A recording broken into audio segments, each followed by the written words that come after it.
What is going on, everybody? Welcome into the Tuesday edition of the Dream Stream here at FTNDaily.com, presented to you as always by Superdraft Daily Fantasy, now with player props. My name is Zach Graham, aka Eisenberg DFS. Yeah, Joe, get over there. I'm here with my two good buddies, Joe Metz, Adam Pfiefer, all three parts of the FTN NBA podcast coming together for this Dream Stream, for this 10-game slate that, if you've played DFS religiously, like I think most of us here do, this slate will get your juices flowing. And if it doesn't, you may be playing the wrong game. But before we jump into it, going game by game here, we will be here 2 hours. First hour breaking down the slate. Second hour talking some different topics, doing an FTN NBA podcast, a live pod. Again, only one of these games going off at lock, so we will continue to answer our subscriber questions, reacting to any news that affects the slate during that hour, but we will have some fun, interact with you guys like we have over the last 2 weeks. Before we jump in, Adam, so you got the Cavs jersey on. How you feeling today? It's dangerous times, man. You set the Woj alerts on, and you just wait. Like, I was writing this morning about Portland, literally about the Portland Trailblazers, and I was like, let me check Twitter real quick, and CJ McCollum was traded. I was like, okay, cool, awesome. So yeah, we've got at least 2 more days. We'll have the trade deadline show, which will be fun. And I told you guys this earlier today, I just hope we have some trades left for Thursday. But yeah, this slate's crazy now. Yeah, as you can see, producer Thomas putting up the graphic there for the trade deadline show, going live 2 p.m. Eastern on Thursday. And for those of you who participate in the NBA Top Shot world, we are going to be giving away, there's a little preview here, I think this is the first time we've said it, giving away one moment of every player who was traded, starting with the Blazers-Pelicans trade this morning all the way through the end of the deadline. So that could run me and Fast Eddie Fear up a pretty penny depending on who is traded. But that's what we'll be doing, giving back to the community here a little bit. Again, for those of you who participate in Top Shot. And of course, we will have plenty of discussion on all the trades as well, breaking down the effects from a DFS and from a real hoop standpoint. Then we've also got on February 11th, the Big Game Super Show, 2:30 p.m. Eastern, right here on the FTN YouTube channel. While you're here, hit that like button on this stream. You can go ahead and subscribe, hit that notification bell to know when we go live, and don't miss either of those shows. All the best football minds here at FTN getting together to talk the big game. And the last thing before we jump into the game by game, Mr. Conrad Joseph Metz, the sixth. Joe, how you doing? Good. I'm excited to be here. Bummed I'm going to be missing out on the trade deadline show, although maybe I'll tap in from the airport. Depending what news comes across, I might have to. But excited to dive into the slate. I connected with Max today. He has a play for the first time in a couple weeks. So if he fucks this up, he's done. But yeah, excited to be here. We got 10 games, so let's just dive in. Yeah, 10 games, about 55 minutes until lock. But luckily, only one game going off at lock. And I don't think we're going to have a ton of interest in this game from a DFS perspective across the spectrum of sites that we will discuss here. But we'll break down every game, every team here. So let's start with the visiting Phoenix Suns going into Philly. I know we've got the strong Philadelphia contingent in the NBA chat here at FTN Daily. So I know they will be tuning in and watching this game intently. Probably, I mean, this game and Bucks-Lakers, 2 great games on paper, from a real basketball standpoint, tuning in to watch. So looking at this Phoenix team, Joe, I'll start with you. 1-point underdogs here on the road, 218 implied total in this one. Does anything excite you from the Suns? I mean, this game, the Suns have run a pretty quick pace this season. Philly, the opposite. Philly being the home team, if I'm not mistaken. I wouldn't be surprised if it paces down a bit, especially with the Suns on the second end of a back-to-back. My issue with Phoenix is everyone is priced accordingly. Everyone's priced at their ceilings. We saw like Devin Booker, and then more expensive Devin Booker. DeAndre Ayton is I just saw Discord. Sorry. DeAndre Ayton is affordable, but the problem with DeAndre Ayton on this slate, one, he's going up against Joel Embiid. He's going to exhaust a ton of time on defense where hinder his offensive game. And the center position is loaded with players both above and below him, where I just don't think I'm going to get there. So, like, because of the pricing on Phoenix, this is a team that I, as a single entry player, do not have any interest in today. Adam, how about you? So, if you believe in success against team narratives, Devin Booker crushes Philadelphia for whatever reason. But like, for me, it's really just Chris Paul, just because what I pretty much talked about the last, like, I don't know, week. He's playing up to 38 minutes in close games. I expect this game to be competitive. The assist rate, the potential assists have all been massive. So for me, it's Chris Paul on Phoenix side, and then it's only Joel Embiid from Philadelphia, but he's not even my second favorite, spend up player on this slate. So not exactly a priority for Joel Embiid, though. He's going to have a good game because it's just what happens in basketball. I think it's like 25 or almost 30 games in a row where he scored 25 or more real points. He's insane, but he's not my favorite spend up on the slate. So yeah, I think I'm pretty much with you guys here. Joe, is it just Embiid for you on the Philly side? Yeah, it is. But kind of in lockstep with Adam, I don't even think he'd be. I'm looking at the spend ups. He'd be my fifth priority in terms of the spend ups right now, and as well as like 10K plus. So I wouldn't even say Embiid's like a favorite of mine. But if I'm going anywhere in Philly, it would be Embiid. Yeah, absolutely. And I think the center position is tough today because it's pretty stocked at like almost every price point, in my opinion. And you're going to pay 600 more. We'll get to Jokic, obviously, when we get to that game. But with Jokic's matchup on the other side now, with those Knicks front court guys being out, it's hard for me to get to Embiid over Jokic today if I'm going to spend up that high at center. If we get news from this game and right before lock, we can come back around to this one again. This is the only game going off at 7 p.m. Eastern. We've got two at 7:30. First one being the Pacers at the Hawks. Obviously, the Pacers involved in the big Domantas Sabonis trade. Jeremy Lamb and Justin Holiday also leaving town, going to Sacramento. So shorthanded Pacers here, and there's still some news that we are waiting on unless I have missed it. We've still got Malcolm Brogdon, Isaiah Jackson, and our boy Terry Taylor questionable here. I personally don't think Brogdon plays, and I don't have a great read on Jackson or Taylor, but obviously all three of those guys will play a huge role in how we attack this team. Yep. Goga Bitadze stands out for me right now as the best play from this team. But Joe, how are you looking at the Pacers? I agree. I don't think Brogdon's going to play, especially with the direction Indiana's going right now. The All-Star break around the corner, trade deadline, it just feels like a bit ill-advised that they would bring him back today. In that case, I think we're going to see people flock to Kiefer Sykes and potentially Dwayne Washington as pivots off of Dennis Smith and those guys down there. I would actually have more interest, even at the elevated price, in Chris Duarte.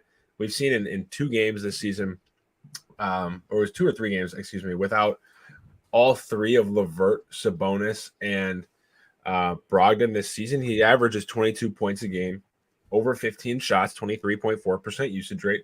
These aren't groundbreaking numbers, but for 5'5" and all the shots in the world, I think he is a very good and solid mid-tier play if you're looking there. Isaiah Jackson out. Yep.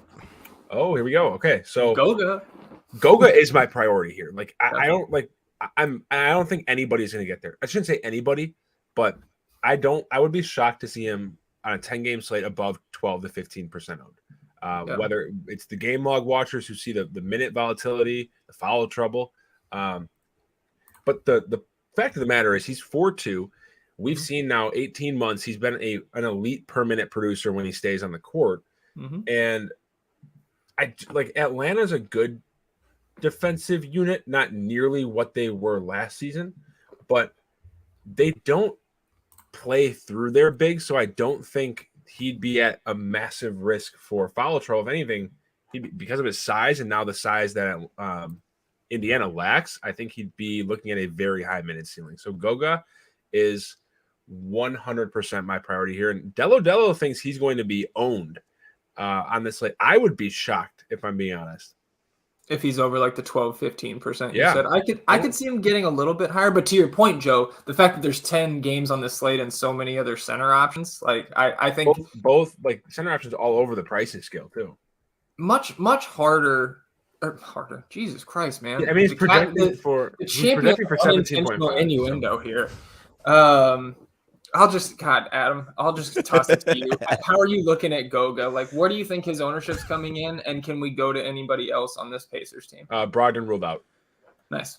Yeah, so we've been excited about Isaiah Jackson before he got hurt, and then it was Terry Taylor, and then Sabonis was back a little bit before that. So a lot of people might forget how good Goga was during, I think it was a 2 or 3 game stretch before he got hurt with Turner and Sabonis off the floor. He was like 35, 40 fantasy points in those starts. And with both players off the floor, 24% usage, over a fantasy point per minute, and nearly a 30% rebounding rate. So, yeah, we'll talk about Brooklyn shortly, but I'd rather play Goga than Blake Griffin. I'd rather play Goga than I think any of those Brooklyn bigs. Right. So there's massive rebounding opportunities with Turner and Sabonis out. And the usage is high. I thought the usage rate would be 18 to 20%, but no, it's over 23%. So I agree with Joe. He's clearly the best player from Indiana. And point per dollar, you can make the case he's the best player from this game, because this morning I had interest in Sabonis because of the touches per game since he's been back, and then running it back with Trae Young because Indiana's defense has been so bad. And you can still run it back with Trae Young, and I don't think anybody's going to play him, but I mean, with Sabonis now out, this game could get out of hand potentially. But yeah, definitely Goga with Isaiah Jackson and Brogdon now ruled out, and Sabonis for whatever reason is now a member of the Kings. So Terry Taylor is available to play. Terry Taylor is available to play for this team. So it's not Goga and nobody else here in this front court. And obviously O'Shea Brissett is a guy who can also play some small ball 5. Man, they really can't afford to play. They don't like playing O'Shea Brissett at the 5. Well, it's not even just that. Terry Taylor's 6'6", isn't he? Yeah, 6'5", I think. I know he's had to play center by default, but against Capella and Collins and Okongwu, I don't know how many minutes they want to run him at the center. But again, they just might not have a choice, which should just say that Goga should play 30 plus minutes. I think we could legitimately see them start Terry Taylor next to Goga today. Interesting. Yeah, I mean, you are missing Holiday, right? Yeah, Holiday was starting at the 4 for them, right? Yep. Yeah. I think you slide Torrey Craig down.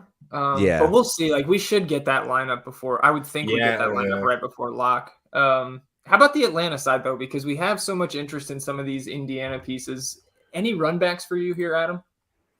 It would be Trae, just because there's a massive ceiling there. He's coming off that down game against Dallas where he shot poorly but still had 11 assists. And Indiana's defense, since over the last month, they've been awful. And earlier in the day, I was getting to some Kevin Huerter at 4,300, but it's just tough to go there now with all the value that opened up. Capella's not closing it. John Collins is a little bit interesting. He's played well as of late, but that's a name that might be on the move too. That's right. So that's a good call. At this time of year, maybe you have a little bit, you're a little bit more risk adverse with players that have been talked about in trade discussions. So probably just Trae Young for me. I guess before we go, I'm in the same boat for Atlanta, but they brought up a good point in Discord. I want to hit on before we move on from this game. Yeah. Brought it out, obviously Jeremy Lamb also gone, Carousel Vert gone. Where'd he go, by the way, Joe? Where's Carousel Vert again? The same team as 3-point specialist Jetty Osman. You need a Jetty Osman jersey by the next stream. That's my expectation for you. I do love Jetty. Yeah, we know. But so I think if there's ownership that's going to condense in this Indy backcourt, it's going to be probably Kiefer Stites, assuming he starts.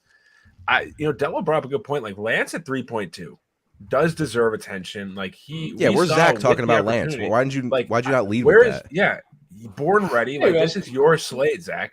Hey, we got the 3-man booth. We got 10 games. We got a lot of stuff to get to. You want to hit us with your born ready talk? The people can see the ranks. We got Lance at an 8 to 7 on our sponsor Superdraft. He's in play. I think I would rather get to certainly Chris Duarte. We talked about Goga. And give me Dwayne Washington for 900 more on DraftKings today. Yeah, he's 4,100. Point and shooting guard eligible. So I would rather Dwayne Washington for the premium than Lance. But he's certainly somebody that would make my player pool in a 20 max, of course, in 150 max. I just don't know how much Lance I could get in 20 lineups. And I think I'm with you guys on the Atlanta side. The Pacers are a team that we've really been, I think, profiting from attacking over the last 10 days. But it's just tough in the full context of the slate and the way some of these Atlanta guys are priced to get to them with a ton of volume. I agree with you guys that Trae is just spending up for Trae is the way that I would go about attacking the Hawks in terms of a primary play there. The other game at 7:30, Boston and Brooklyn. Brooklyn extremely short-handed here. I believe the line has swung pretty far. Up to 9.5 point favorites are the Celtics, 213.5 implied total in this one.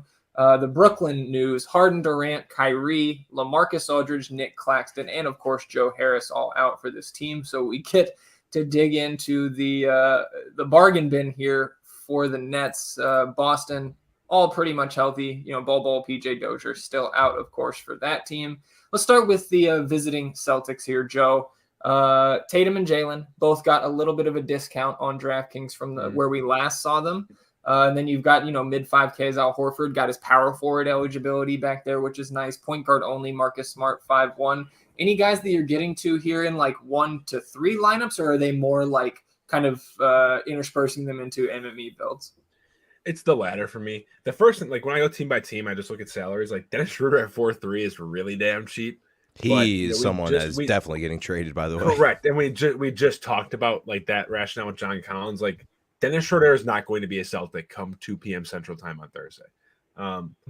I just like my rationale with the Celtics in this game is comparable to that with the Hawks. Like I like the other side of this game because of the value and the void and usage and touches, but like the odds this game stays close on a 10-game slate, I just don't think it's worth the risk of allocating so much salary to. On the Celtics, when you want guys with the ceiling, it's Tatum or Brown because you're really uncomfortable on a 10-game slate with the rest of them.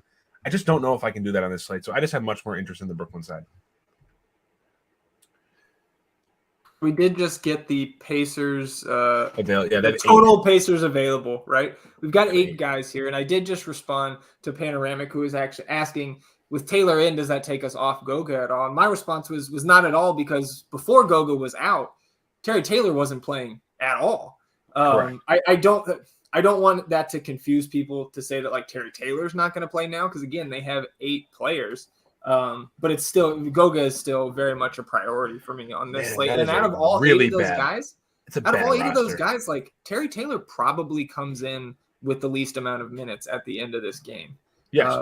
Yeah. Well, you look at just the guys and like how many minutes they've logged this season, and like the last 3 years, he is the odd one out. Like if you want to trust these guys, like I guess you could say Kiefer Sykes too, but I mean, that's a really thin, really bad lineup that just offers so much value. And with all the attention on Portland and Brooklyn, like I think most lineups may have one pacer, but like getting a Goga and a Chris Duarte or a Kiefer, like there's really good ways to leverage this lineup. Yeah, my 3 main guys there, I know we just kind of talked about it, but just to reiterate, would be Duarte, Batadze, and Washington with Lance as a 4th. Adam, the Brooklyn side, how are you dissecting this with, Patty Mills 5'8", and some of these other guys, Blake Griffin we were talking about before the stream, Cam Thomas's price has come up. He's been great the last 2 times out. Like, how do you parse through the rest of the remnants, I should say, of this Brooklyn team on this DFS slate? Yeah, so like they still have, even with all the players that they're missing in this game, they still have like a little bit of fluidity to the rotation. So I think in terms of price, James Johnson stands out as the value. He's 3,600. We've seen him already playing around 20 plus minutes anyway, and now not only is it the fact that Harden's out with the hamstring, Kyrie can't play, but the front court too. Like James Johnson could play some 5 and have to play 4 in this game with Aldridge and Claxton out. So James Johnson definitely has to be my favorite. Then I would probably go Cam Thomas, 4,800. Like you said, he's been fantastic the last 2 games, back-to-back games with 20 or more real points, 13 threes during that span. He's taken 19 and 16 field goal attempts.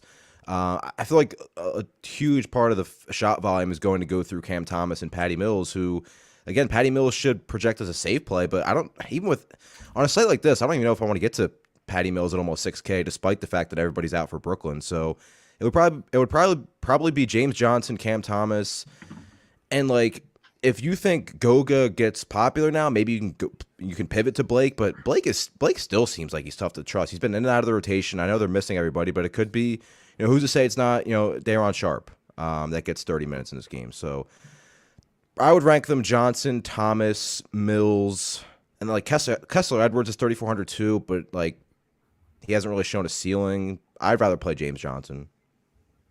Joe, are you with him? Yeah. I prefer, if I'm looking at the front court in particular, James Johnson simply from a price standpoint, but this is kind of a front court that I want to avoid in general because of all the other front. Like, obviously, Justice Winslow may be the most popular play on the slate, but if you're looking in a vacuum between like front court players in terms of value, I'd rather have Justice Winslow than James Johnson. Goga, we already mentioned, Şengün, Jackson Hayes, like all these guys I would really much prefer over James Johnson. If I have interest in the Nets, I agree with your Patty Mills take. I have more interest in Patty Mills in the betting market. I like his over 16.5 points quite a bit. They just don't have anyone to score. He's averaged over 20 points a game with these guys out. And a lot of his volume comes from three. So there's your free bet for the day. Patty Mills over 16.5 points. Cam Thomas is my number one play on this team. I talked about how I don't expect this game to stay close. And Cam Thomas, I don't know if this will change today because both Kyrie and James Harden are also out, but he hasn't been starting when these guys have been out. The last two games that have gotten out of hand, he's seen 31.5 minutes per game, 25 points per game. Like, he is quite literally the guy that comes in, soaks up all of that usage. The role, like, strictly from an offensive standpoint, like when we saw Brooklyn getting blown out, like in the bubble, and Carousel Vert would just come and do whatever he wants. A little different, but like Cam Thomas has the longest leash in the world when this game blows out. So he has a green light, and Cam Thomas is my favorite play on this team. Not a single entry priority because of his price, but if I go anywhere on the Nets in my single entry, it's Cam Thomas. We're getting a question here from HB Cards, and a good question. Isn't Reggie Perry still on the Pacers roster? I believe the 10-day is expired. I don't think it is. I mean, the thing is, it doesn't matter, I guess, because it didn't matter. That matters a good bit. No, I'm saying like it wouldn't like. I'm saying I don't think like for your roster, if you're like playing him, I don't think he's even. He is in the pool. Let me look at his. He's okay. So Reggie Perry signed on February 4th. So that's only 4 days the ago. Pacers. Yeah. So I would think he's available. So maybe that underdog tweet is leaving him out.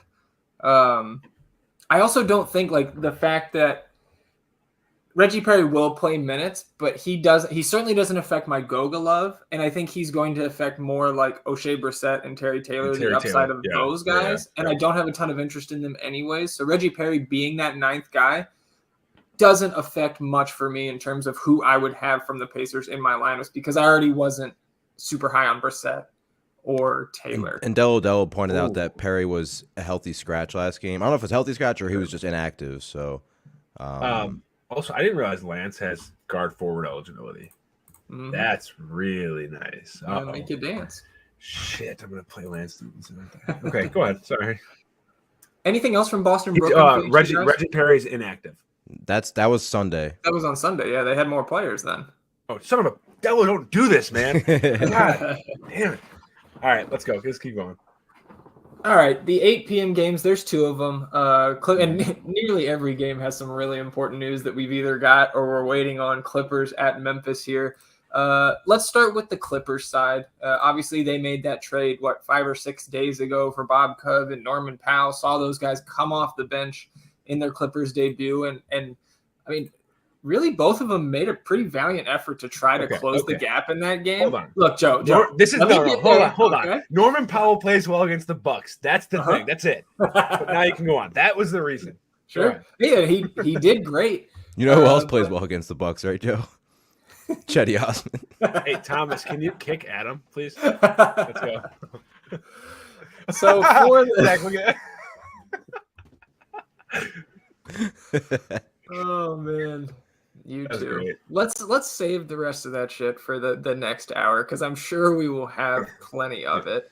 Dello, just showing your work. I appreciate that. Clippers here, fellas. Norman Powell came off the bench last time, as I said. He's up at 7K on DraftKings. Bob Cove 5-2 also came off the bench in that one, the 24-point loss to the Bucks. You know, the rest of this team, like they sent Bledsoe away, Justice Winslow, who wasn't playing a ton, Keon Johnson, who wasn't playing, the rookie. So, like, you're adding two guys to this rotation that was already jam-packed And these two guys are going to play. So, like, can we get to any of these Clippers on this 10-game slate, Adam? No. I agree. Joe? I concur. I think there's one player in this game that stands out, and it's Ja Morant. Yeah, let's talk Grizzlies. If anybody has Clippers questions specifically, throw them in the Discord. But let's talk about Memphis, certainly the more interesting side of this game. But like you mentioned, Adam, I think it's kind of Ja and move on for me. Talk to me about Morant and then any other interest you have here.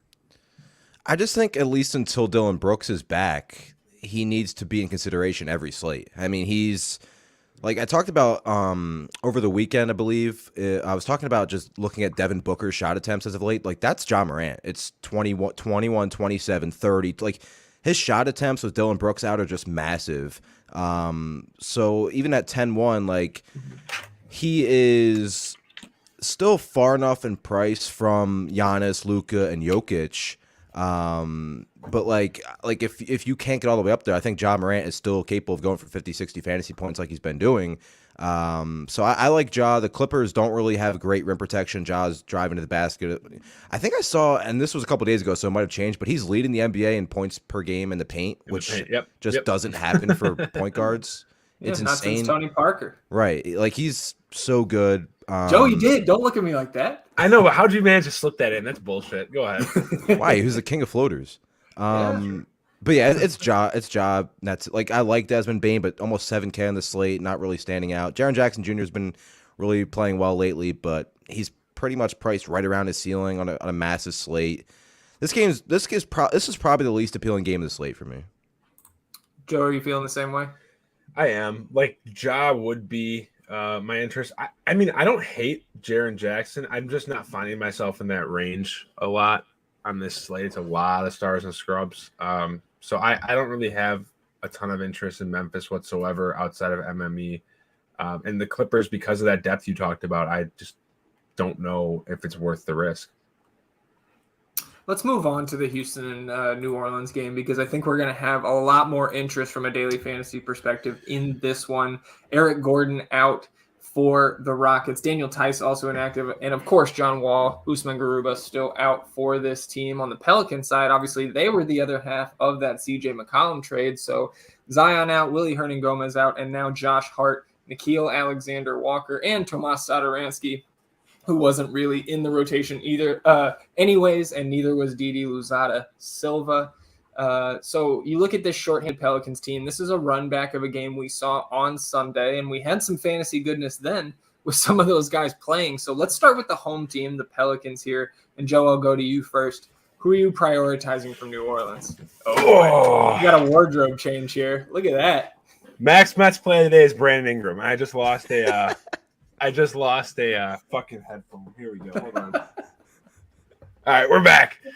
Brandon, like, he is going to be popular. I know. People might be uneasy with his 9.2 price. I can't be uneasy at a 9.2 price that I feel is a bargain based on his usage rate. And I don't think I think people are going to underestimate just how many rebounding chances the absence of Josh Hart will do. So I love Brandon Ingram. This is a perfect spot for him. The only thing I don't like is the popularity. Right now, he is projected to be the third most popular play, courtesy of Kyle at 35% behind both Justice Winslow and CJ Ellaby. But as a single entry player, there is chalk I'm going to want to eat, and Brandon Ingram is one of them. Adam, you feeling the same way about Ingram? Yeah, it was Sunday these teams played, and I wrote him up in first look because it's just such a good matchup. He is averaging – he's about a 30% usage rate since returning from injury, maybe even higher after the last game. The Rockets allow the second most points per game in isolation. Ingram's huge isolation score. He's also been up there, and he's top 10 in transition points per game, and the Rockets have been the worst transition defense in basketball for 2 years running now. They play at one of the fastest paces in the NBA. Like, Joe, you mentioned the price. Like, I think I would pay this price for Ingram if the Pelicans didn't make a trade today. Like, I just think it's that good of a matchup. Yeah, I think 9.2 is a very, very strong price for him. And like, I talk about this all the time, so I'm glad you brought it up. Josh Hart is literally the best rebounding, like, small forward, power, like undersized power forward / small forward in the NBA. Like, he has so many double-digit rebounding games, so his absence, obviously could lead to more rebounds. We saw the facilitating from Ingram last game, career high in assists. I don't expect that to continue, but I love him. And then we got to talk about Jackson Hayes, who had started, I think, 3 of the last 4. He didn't start last game. You would have to think he starts now with Josh Hart out, especially because on the other side, we're going to talk about Alperen Şengün's been starting. So, like, if they start Hayes and Joval, the Rockets can easily just say, okay, we'll start Christian Wood and Alperen Şengün, because they said they wanted to play Şengün and Christian Wood together more. So this is on the opposite end of the last game, one of the most interesting games of the slate, in my opinion. Yeah, I'm right there with you guys. I love Ingram today. My second favorite piece of this Pelicans team, right behind Jackson Hayes there, who did pick up power forward eligibility, and that's why I think he's so attractive today. He's a little bit tougher to get to on Superdraft, where you only have the one center spot. He's center only. Şengün's right around there in his multiplier range, and you've got Jokic on the slate, but I think he's somebody, if I was running multiple lineups, I would get some of on Superdraft. How about like some of the ancillary pieces here? Devontae Graham, Herb Jones, and then, I mean, Jonas Valanciunas has kind of taken a hit with Hayes out there in terms of his fantasy upside. Jose Alvarado, 3-7, probably going to get some extra time, extra opportunity here with no Nickeil Alexander-Walker. And just my last piece on this, that I think you could potentially, maybe now is the time we get Trey Murphy finally into the starting lineup now that they've jettisoned Josh Hart. I do think the overwhelming favorite is Jackson Hayes there at the 4 again. But Adam, anything else from this Pelicans team for you? Yeah, like I mentioned, you mentioned Hayes. He still has a 32% rebounding rate with Joval on the floor and Josh Hart off. I still think Joval could somehow be sneaky, because I think he'll be like one of the more overlooked players from this team. Everybody will talk about Ingram and Hayes, but I mean, Joval against a bad post-up defense could easily go off. We just haven't. He started the season off like on a tear, and he's been a little bit underwhelming since. But he's got plenty of upside in this spot. I think you can go to Devontae Graham at 5'2". He's been underwhelming in spots where players have been out, so it wouldn't surprise me if that happened again. But the matchup is so good. He's only 0.8 fantasy points per minute with Hart off the floor this season, but they just don't have many other guards to play, behind him now, because not only did they trade Alexander Walker and Satoransky, but I believe Kira Lewis is hurt. Yeah, torn ACL. Right. Yeah, so like they just don't really have many guards to play behind him. So I think the minutes should at least be solidified for him. And then value-wise, like if you go to Alvarado, he's not like we talked about the Pacers and Brooklyn, and we're going to talk about Portland. Jose Alvarado would be pretty far down the list, but still viable. Yeah, I think he's like more of a turbo slate play for me rather than a main slate target. But let's flip to the Houston side. And Joe, we're talking about Jackson Hayes getting the power forward eligibility. Alperen Şengün getting it as well. Just really jumps off the page for me here today for Houston. And with Daniel Tice out, like I would come off my Şengün love a little bit if he doesn't get the start. But I think he's still a great play with that power forward eligibility regardless. Like same thing with Jackson Hayes, where he still got his 28 minutes last game, even off the bench. So are you with me on my guy Şengün, and then any other targets from Houston? I like Şengün quite a bit. Obviously, there is a salary discrepancy, but in a vacuum, I would prefer Jackson Hayes. But 4 or 5 with the power forward eligibility, the more I look, it's pretty hard to argue with, given the flexibility he opens up. He would be my favorite play on the Rockets. I think after him would be Kevin Porter Jr. at 5'6". Point guard only makes it a lot tougher, and that's my gripe with it. But we've seen in the right matchup at the right price, Kevin Porter Jr. has slate breaking upside, and this feels like one of those spots, especially at 5'6", where I don't expect his ownership to be high because of this positional limitations. So I would go Şengün, then KPJ, and then I'm kind of good on the rest of this Houston team. Adam, how are you feeling about the Rockets? Yeah, I do think Şengün starts again. He would easily be my favorite player from Houston, and like Christian Wood is interesting because if Şengün's starting and they don't have Tice, that means you probably just see more minutes from Wood because he doesn't have Şengün coming in for him off the bench. But that 8K range at center is pretty loaded, honestly. We talked about Joval, so it's probably just Şengün for me. By the way, I just refreshed the Opto. You guys can guess who the number 1 player is for the points per dollar. It's Justice Winslow. Yeah. Number 2 is now Lance. So Oh fuck! I'm doing Alrighty. it. I'm doing it. Here we go. Yeah, I just refresh there. That's I love to see it. I love when we can get a nice little Lance slate, especially on a 10 gamer. Here, I have a deal, Zach.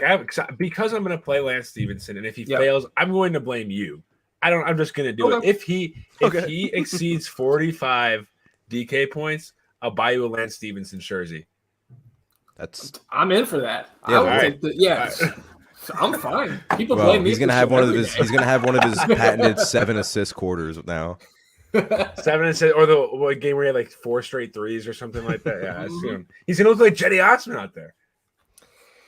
Into the 8:30 Eastern games, Detroit and Dallas. On this Detroit side, we're still waiting on Cade Cunningham news. I believe questionable with that hip injury. Sat out the last 2, if I recall correctly. But outside of Josh Jackson, the rest of this rotation healthy.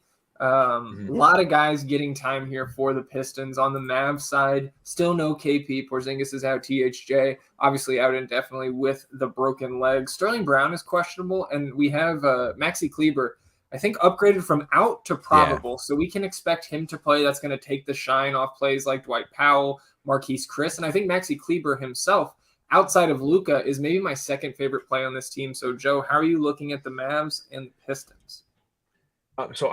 My second favorite player on the team is Jalen Brunson, especially coming in around 10%. Mine's Reggie Bullock, so we're all over the place. Coming in at about 10% on a 10-game slate. Obviously, matchup is one that is a cakewalk if it stays within reason for 3.5 quarters. If he doesn't get in any type of foul trouble, get hurt, or anything like that, like he should play nearly 40 minutes. And he works really well alongside Luka, and we see him operate as a primary ball handler sometimes on ball more than we see Luka, who plays off ball. So I like Brunson at 6'9" quite a bit at a range that's kind of forgotten about in the guard position on this slate. Adam, how about you? Yeah, I don't think people are talking about how good Reggie Bullock's been for this team lately. So I wrote about it today. He's last 5 games, 19.6 points, 6 rebounds, nearly 5 3-pointers, and 34 fantasy points per game.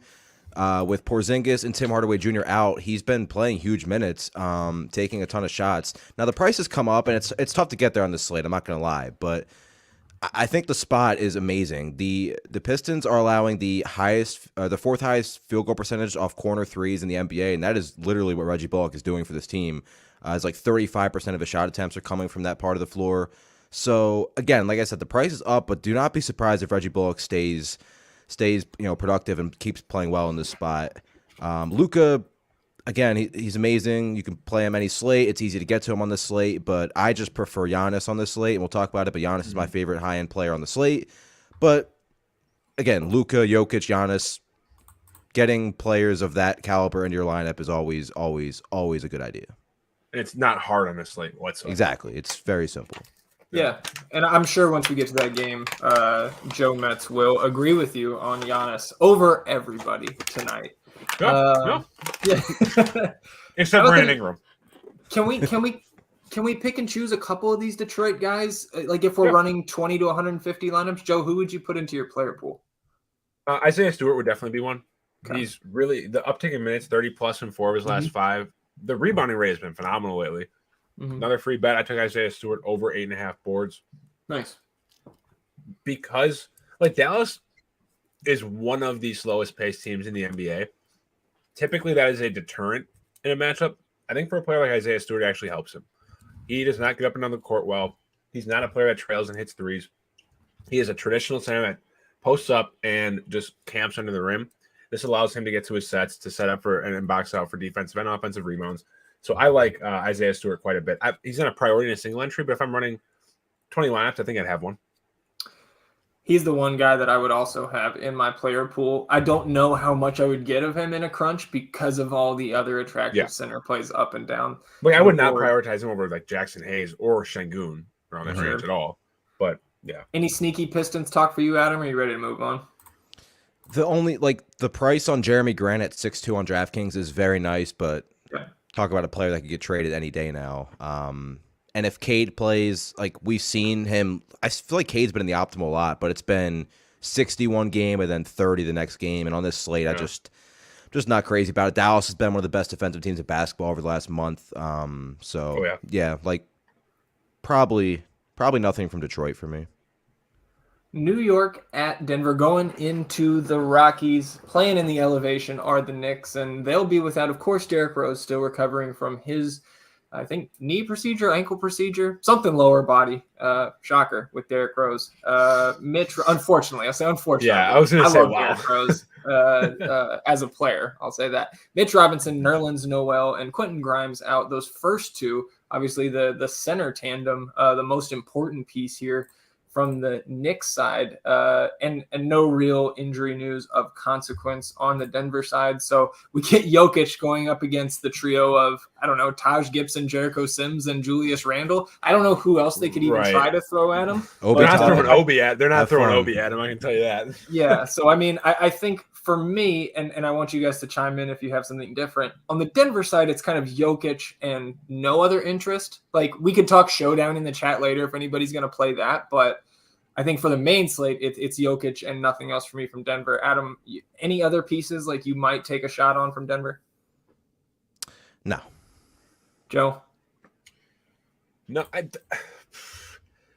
whenever Will Barton's at this price, I'm not going to talk someone like completely off of him because of his well-rounded upside. Mm-hmm. But I would probably have to be at least 20 to 40 lineups before I even consider Will Barton on this slate. But not a bad play by any means. Before we get to the Knicks, Lou Williams ruled out, Danilo Gallinari in, and John Collins in for the Hawks. And we got lineups for the first game. Suns, no surprises. Paul Booker, Bridges, Crowder, Ayton. Sixers, no surprises. Maxey, Curry, Matisse Thybulle in and starting there at the three. Tobias Harris and Joel Embiid. We mentioned the Knicks in actives. Obviously, some of those guys got on top of their prices in the overtime loss to the Lakers the other night. Julius Randle, 8'8" power forward, only on DraftKings. Point guard, small forward, RJ Barrett, at 7K flat.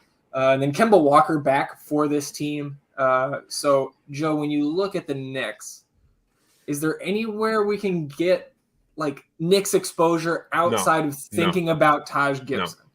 No Taj Gibson? I am so fucking mad at the Knicks after last night. The fact that they couldn't cover the fact that they couldn't cover +9, leading by 15 late in the third quarter. They were up by 4. They collapsed a little bit, up by 4 going into the final quarter. They played arguably the worst basketball I've ever seen in the last 5 minutes of that game. Like, you guys fucking stink, and I'm not playing you on this DFS slate. Thank you for coming to my TED Talk. Adam, Taj Gibson's min price though at power forward eligible. Like, can we get there? Or how many lineups do you have to run before you start considering him? Probably 15 and 20. Yeah, I would say he's gonna have to play minutes, but I just don't see how he stays with Jokic in this game. Could run into foul trouble. Maybe they play Randle at the 5 some in this game, but yeah, I mean, on a 10-game slate where things are so crazy with some of these other teams, I don't see getting to a lot of players from this team, especially because the backcourt is outside of RJ Barrett, who's really a wing. Like, the backcourt, you can't really play. Like, Fournier's like hit or miss. Like, I don't want to go there. I get it if you go to Gibson, like he's minimum salary, like you said, and he could have like 8 points and 10 rebounds in 23 minutes, and you'll be fine. But I think there are centers that you can get up to a little bit higher in the price range that have a higher ceiling. Yeah, I do not disagree with you. Let's get into this 3-game night slate here, the triple late night hammer. Let's leave Bucks Lakers for the end because I think that's obviously the best game here of the 3. So we'll go to Minnesota and Sacramento. Sacramento, one of the 4 teams that made a big trade today. Tyrese Halliburton now an Indiana Pacer. I think we can all say it together, right? Kangs. Like, that's all there is to say about that trade. Shout out Freshie. I think we all feel your pain just a little bit. But from a fantasy standpoint here, still waiting on news on the status of D'Angelo Russell, Pat Beverly on the Minnesota side. And we're really waiting on the Darren Fox news. He's questionable again here. Marvin Bagley also questionable for the Kings. And I guess I should mention the other pieces of that trade. Tyrese Halliburton shipped out to Indiana along with Buddy Hield and Tristan Thompson. So the visiting Wolves here, obviously absent the news at this moment, Adam, are you targeting any of these Wolves in what is a really nice matchup against the Kings? Yeah, I mean, if Russell is out again, like Anthony Edwards has been underwhelming the last 4 games, but there's still a massive ceiling there, especially against Sacramento. Same with Towns, who we've seen facilitate a lot more in the absences of Beverly and Russell. So I think Towns is in play regardless, and he'll be overlooked on this slate, I think. But yeah, it's just those two for Minnesota. For Sacramento, like, we could get the return of Darren Fox, who was full in practice on Monday. Like, there were, questions whether the ankle was really bothering him still, or was it just holding him out if they could trade him and end up trading Halliburton. So if Fox plays, I wonder if he's limited. He is interesting at 8,100 with no Halliburton. Like, for the last, it feels like month and a half, we've been talking about the splits for Halliburton without Fox, but now we could start talking about Fox without Halliburton. Sure. That would be interesting. But if Fox and Bagley are out again, I mean, Mo Harkless is probably going to be in the optimal again, right? Like, jokes aside, but he's been really good. He's still only 4K. Like, I actually wouldn't hate Mo Harkless again. This team's still tough too, though, because like I feel like the Kings aren't done. Like, Harrison Barnes could get traded, Bagley could get traded. Who knows? Fox could still get traded. It's probably unlikely now, but we'll just have to wait and see. But if, as weird as it sounds, like Harkless might be my favorite player from this team, although we do have Buddy Hield no longer part of the rotation, which definitely helps Davion Mitchell, who has been taking a ton of shots. Usage rates around like 24% the last 5 or 6 games. I mean, 15, 17, 19, 17, 14, 17 shot attempts. So I'll take that back. Davion Mitchell would probably be my favorite player from the Kings. But you can play him regardless now, because even if Fox is in, you don't have Halliburton playing 38 minutes. Yeah, I'm with you on Mitchell there. Just got a tweet posted by HB Cards, who's doing great work over the last couple months here in the Discord, helping out everybody here in our community. Jason Anderson tweeting, good chance De'Aaron Fox returns to the lineup tonight, but if he is out, so I think that doesn't tell us, Jack, that doesn't tell us anything. If he's out, the backcourt rotation will be Mitchell, Ramsey, and Woodard. I think on the late slate, you could have some Ramsey interest if that happens, but for our purposes here discussing the main slate, just Mitchell interest for me. Joe, how do you feel about Wolves Kings? If D'Lo is ruled out, which I think the back-to-back is the only reason there's concern. I think Malik Beasley is a viable value that not many people are going to play. Cat is fine, but Davion Mitchell would be my priority. I'm okay fading Davion Mitchell at 5.4. I think he does have, that 40+ ceiling, but we have seen games with this a similar expanded opportunity where he waltzes at like 0.65 fantasy points per minute. Like, there is a path to disappointment here. Who's going to facilitate for this team if if Fox is out? No, it's Mitchell. Right? It's going to have to be Mitchell. That's Mitchell. It has to be. So we could see peripherals come up for him, which haven't really been the case. Yeah, I mean, the point is, like, if De'Aaron Fox is out, like you said, Zach, that tweet that HB Cards posted, the fact that they would, after Davion Mitchell, their depth is Jameis Ramsey and Robert Woodard. Like, hey, Summer League champion, right? Hey, this is a slate where I would love Terrence Davis to be active. I'll tell you that right now. It's single entry, full slate. It's Davion Mitchell or bust from this game for me. Sure. Let's go to Orlando and Portland, maybe the most fantasy relevant game of these late 3. Orlando side, still no Fultz MCW. Mo Wagner popping up there, questionable rib contusion. But for the most part, RJ Hampton still sidelined, but this Orlando team, very similar rotation to what we've been used to over the last few games. Price coming up a little bit on Cole Anthony, Wendell Carter Jr., Jalen Suggs, Mo Bamba still at 5K flat, Franz Wagner 5.5. I mean, these guys looked pretty good before the Portland news, and I think Portland definitely didn't get better as a basketball team shipping those guys out. So do we have any interest here in Orlando? Because I think a lot of us are going to have a ton of Portland exposure, certainly if you're running multiple lineups. And I think we can there's multiple options here for a viable run back in a mini game stack or a full game stack for that matter. So Joe, how do you look at Orlando, or are you more just siding with the Portland values? So again, in my single entry, I have 2 Portland known from Orlando right now. Okay. But I think if I would go up to 3 Portland, I think I would want to at least consider someone from Orlando. I think this game does still have potential to stay closer than like a 15, 20-point blowout early on. In that case, Cole Anthony's price is one that has fluctuated more than most players over the last probably 10 to 14 days. 7K, though, I think still leaves a lot of room for upside. His efficiency has really been the only hindrance to his production. Minutes are still there. Cole Anthony would probably be my vote.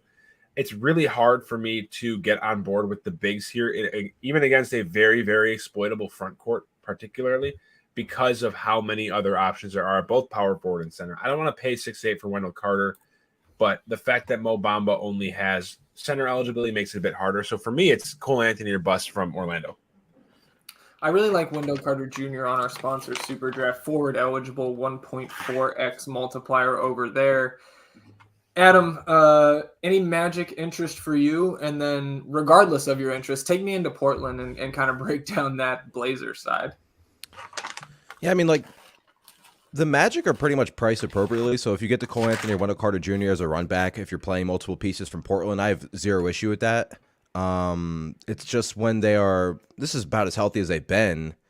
It's they have a lot of players in that like 22 to 25% usage range. Portland though, I mean, Justice Winslow will, like Joe said, probably be the most popular play of the slate. So do with that what you will. But in all seriousness, it's like he played 20 something minutes last game in the blowout. And this was earlier in the day when it actually kind of mattered when you're trying to project minutes for Portland. But he played 20 minutes last game in a blowout. And I was like, okay, he probably closed the fourth quarter. He didn't play the fourth quarter. So that tells me if the game's close, he can get up to 28 minutes. And now, obviously, with the news, he should be playing massive minutes or close to massive minutes. Could handle the ball. We've seen him play some point forward in the past, although they do have Dennis Smith Jr., who's also a value play. I'm sure we got this question in chat, but like, how many players from Portland is too? Like 3? You can run 3. Like, yeah, more than 3 for me is too much from any team tonight on this main slate. But 3 from any of these, kind of teams with value up and down the roster, I'm fine with. The Pacers. You could Pelicans. I'm less excited about getting 3 Pels, but certainly 3 Kings could be viable later on, and 3 Blazers as it sits right now, probably the most likely place that I would stack up one team like that. Maxi Kleber confirmed in, Sterling Brown ruled out, and then Iguodala out for tomorrow. Let's see. Let's do Milwaukee and the Lakers here real quick, and then we'll clear this queue of questions stacking up here in the Discord. I know we've got multiple Portland questions. We'll come right back to that. Just want to touch on this last game with 5.5 minutes until this first game locks. Bucks, Lakers, again, we said one of the best games really of the week from a real basketball standpoint. Bucks 3.5-point road favorites. Highest implied total on the slate at 234. So we got Mr. Bucks himself here. Joe, how are you looking at your home team? Giannis is my preferred spend up. I think is going to be a popular line of thought. And the big, obviously, we haven't seen Giannis's true ceiling as much lately, but like he's played 31, 25, 31 minutes in 3 of his last 4 games. In that game where we saw over 35 minutes, he had over 75 fantasy points. This is a team that he just embarrassed Anthony Davis the last time they played. National TV, under 12K. Like there is, the last few slates that have had Giannis, Luka, and or maybe I'm going to exclude Luka, Giannis, and Jokic. They've been much closer in pricing, but now there is almost a $1,000 discrepancy. It's really hard for me not to prioritize Giannis with that dual position eligibility, and it's a very fast-paced team and one that still really struggles defensively, especially in a tight spread. So Giannis is my priority. I do have interest in Bobby Portis too. Yeah, dude, he's playing so well. Yeah, he is playing unbelievable basketball right now. Bobby Portis would be my number 2 for the Bucks, and Drew Holiday would be my number 3. Though at 8K, I just don't know if I see myself getting there in one lineup. But he's going to play close to 40 minutes defending Russell Westbrook, and that is there is legitimate 10 turnover upside with Russell. No, there is. Like, no, I know. It sounds outlandish, but like if there's a player that's going to force turnovers, it's Drew Holiday. So I like Drew Holiday and his peripheral upside quite a bit in this game. Prefer him more on FanDuel than DraftKings on this slate, though. How about you, Adam? And then take me into the Lakers. Yeah, Giannis is my top play of the slate. I just think we saw what he had 47 real points when these teams first met. The matchup is great. I mean, you look at the advanced DVP tool, primary ball handlers, Los Angeles 30th, 23rd against scorers, 30th against crafty finishers, 24th against skilled centers, 29th against superstars. They also allow their bottom 5 in transition defense. Giannis leads the NBA in transition points per game at over 8 per game. It's just a awesome spot for Giannis, and I think in LA this game can stay close enough to where Giannis can get over 34, 35 minutes. And if that's the case, under 12K, yeah, like sign me up. I love Giannis, and yeah, Bobby Portis would be my second favorite player from Milwaukee, and then from LA. You can run it back with LeBron, who made his return last game and didn't really miss a beat. Still really good at basketball. And yeah, like I think Davis is interesting in tournaments too because I think LeBron will be more popular. But like Anthony Davis is playing so good right now as well. Playing really well. I mean, we watched it last Thursday. The game we watched, like he looked unbelievable. Yeah, and he's looked even better since. Like he's. Yeah. It's sometimes easy to forget how good he is because he misses a lot of time and there's so many great players in the league. But then you watch Anthony Davis in like a primetime game and you're like, oh my goodness, like he is unbelievable. Yeah, Jesus Christ! You guys hear that? Oh, I did. Yeah, it's the children upstairs. I don't know if they're wrestling or what, but holy cow! Sounded like one of them threw one of them onto the ground. A little bit too. Yeah. Oh yeah. No, they get after it up there, man. Sorry, go ahead and finish on the Lakers, and then 2 minutes to go here. We'll get to I did. I just said, like, LeBron and Davis, you run it back with one of them. And I think one of them, like it's very easy to get 2 studs. I think pairing one of them with Giannis is a really very viable strategy on this slate. Discord's been talking about that all day, like pairing Giannis and LeBron, and I like it. LeBron has the guard and forward eligibility, which makes him very, very attractive. Oh, you mean he's not center only anymore? And now we've got center only Anthony Davis too. So yeah. All right, let's get to some of the questions. I answered some, cleared a couple of those out, but let's start here with Mallard saying favorite GPP spend ups today. I mean, I think for all of us, Giannis is up there. Luka is my second favorite in terms of just those guys that are priced, 5 digits on DraftKings. How about you guys? I like Karl Towns in tournaments a lot. That's where I was gonna go. Like Towns or Giannis is like the clear like number 1 for me. But if you're looking for like a sneaky, higher end play, I would go Towns as well. I like that call.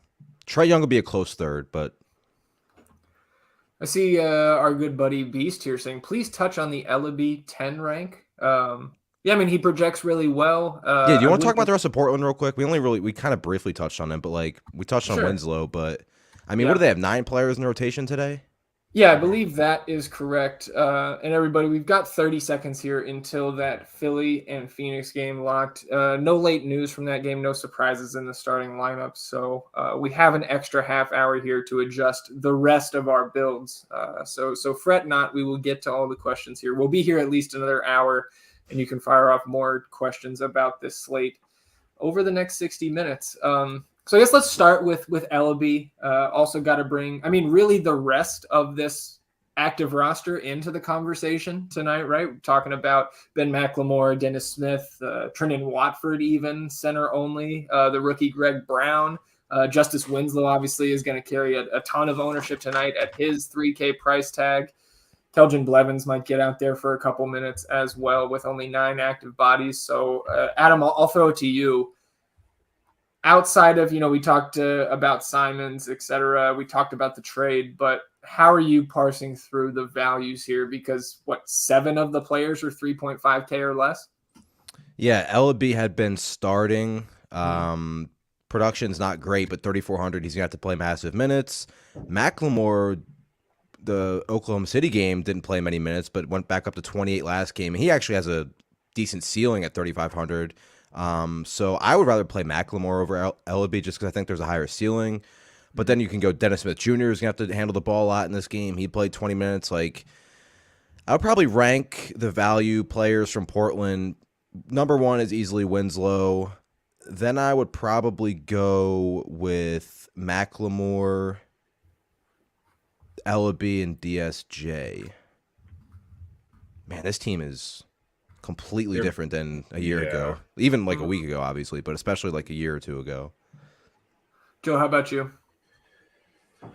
Winslow 1. I mean, excluding Anthony Simons, he's a priority for me in single entry. But I think I'll go Winslow, McLemore, DSJ, then Ellaby. Got some news here. Nets starting lineup is Mills, Bruce Brown, DeAndre Bembry, Kessler Edwards, Blake Griffin at the 5. So Nectat off the bench. Cam Thomas off the bench. I think we kind of all expected that. And then Cade Cunningham ruled out for the Pistons. So we'll make the necessary adjustments to the projections, to the ranks here over the next 10 minutes or so. A couple more questions, then let's get this pod started. Let's see. Easy B asked if I just ripped ass. No, I didn't. I didn't. That was not what shook my camera there. Name I haven't seen here a ton before. Keats 0707 2v2 here. Duarte and Davion or Lance and Barnes. So Harry B and Lance or Duarte and Davion. I mean, it's tough to answer that right now. Although maybe it's not, because like Mitchell still projects similarly with Fox in than he did with Fox out, because Halliburton's no longer there. I might lean the first side. Joe? I lean the Duarte side. I would want to know what other Pacers you had in. I don't think I want to pair somebody like Kiefer Sykes or even Dwayne Washington, for that matter, with Lance. But just in a vacuum with those, give me the first side as well. But to Herm's point in chat that I very much agree with, if Fox is in, that's a significant hit for the upside of Davion Mitchell, the upside that we could see with him with no Fox and no Halliburton. So keep that in mind. Of course, we'll be available in the chat leading up to those games after we get the news. We have not, Producer Thomas, not yet. Just in a minute. Triple H saying McLemore still viable. Yes, sir. Rank the Pacers, please. Well, my Pacers ranks are up there. But how about for you guys? Like my top 4 Pacers were Goga, Duarte, Lance was my 4th. Who the hell? Dwayne Washington. Dwayne Washington. See, there's only 8 Pacers, and I can't even remember 4 of them. So, how about you, Adam? How would you rank? Like, give me your top 3 Pacers. It would be Goga, Duarte. I really want to put Lance 3rd. To be honest, man, I have no issue. Like, if Reggie Perry, I don't know if we brought this up on the live stream, but it was in the Discord. I think it was HB Cards that posted the tweet that said Reggie Perry can only be active if they have somebody in the protocols because he's on a COVID hardship 10-day and not a normal 10-day contract. So Reggie Perry is out. Only 8 available players. I'll go Lance. Joe? Just because I want that 45 fantasy point bet. I know. I think I'm real. Like, it's Go as my number 1. I'm really, really, really flipping back and forth between Duarte and Lance. Lance is now projected as the 2nd most popular play on the entire slate, nearly 50% owned. I don't think he gets that high, but that's a bit of a deterrent for me. If he's even 35% owned, I want to be under that on this slate, right? And you're locking up a spot early. Right. I think for me it would go. I think Goga, Duarte, Lance, and then if Kiefer Sykes starts, I think Kiefer Sykes would be my 4th. Okay. Let's see. Question here saying I'm getting so much Trendon Watford and I want to throw up. I don't. I know he projects well for his price, but with him being only center eligible on DraftKings, 3-2.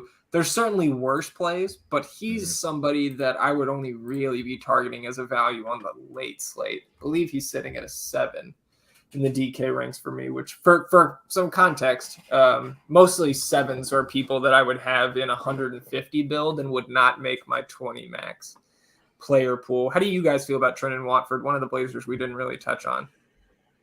I'm not going there. Adam? I'd rather play Taj Gibson. Pacers will start. I agree with you. Pacers will start Sykes. Oh my goodness. Sykes, Stevenson, Duarte, Craig, Batadze. 45 Sykes, fantasy Stevenson. points. That is not good for Kiefer Sykes. That is not good for Kiefer Sykes. No. Lance is going to be Lance Stevenson is going to be the primary ball handler now, and he's also finding his way into my lineup now. Well, nice hedge. Hawks countering Young, Herter, Hunter, Collins, Capella. So no surprises there. Hawks counter with an NBA starting lineup. Adam, that was some of your best work. That was some of your best work. Our boy Easy B, good to see him back in the FTN streets. I don't think I'd seen Braden around for a couple days. He's been at my neck on Twitter, but go ahead. Trey and Joker or LeBron, Giannis. Joe, you want to stack that Bucks? Yeah, it's the latter for me. The first will be far less popular, but I think there's way more upside with the second. Adam? I don't know about way more upside, but I agree. Yeah, dude, Trey against the Pacers and Jokic against the Knicks depleted front court. That's pretty nice, too. My concern with that is that we could see a 32-minute game from Trey. Right. Maybe. Sure. That's my big concern. Sure. And a lot of the damage in a blowout could be done by the other pieces. Like, he could still have a 20-10 game and really fail for his price. And I think the second option is certainly more fun having that pairing in your lineup in the late night hammer, the national television or nationally televised game. Josh asking LeBron, Duarte, and Ellaby or Cam, Ingram, and Mitchell. That's a tough one, Joe. I lean the first one for what it's worth. I think that's tough. I think I lean the first as well, Zach. I kind of want to go second, but it was Mitchell, Ingram, and who? Cam Thomas and LeBron. I'm really high on both Cam Thomas and Mitchell. Mm-hmm. I'm going second side. All right. Should we put it on the board? Like, I know we don't really have like an official board, but I don't know. Pay for each other. Adam, I mean, you could get 2 lunches out of this. Or you could be paying 2 lunches. If we do so, I feel like we should do something where like you choose a player, I choose a player, Joe. But I mean, I'll do it for fun. I don't care. We'll see. Well, maybe over the next hour we can find something. Yeah, we can find all something. 3 take a different. Like Joe, you could take Giannis, and I could take Jokic, and Adam could take Chetty Osman, and we could just go straight up. And winner gets lunch. Triple H asking Cam Thomas not starting, is that okay? Or are you? That's what you want. That's what you want. It's expected, and it's what you want. Yep. Yeah, I still like Cam Thomas just as much. I did not expect him to start. Thoughts on Luka with Cunningham out for Detroit? Blowout risk seems real. I mean, yeah, the line, Zan, I'll tell you that the line hasn't moved. It's moved a half point since it opened at Mavs by 11. I also think like Dallas, like, are they going to win by 30 with, I don't know, like I like Reggie Bullock, but like if he scores 20, it's not like he's isolating and creating off the pick and roll. Like Luka's getting those assists, and we know like I'm not worried about blowout with Luka, especially with Hardaway Jr. and KP out.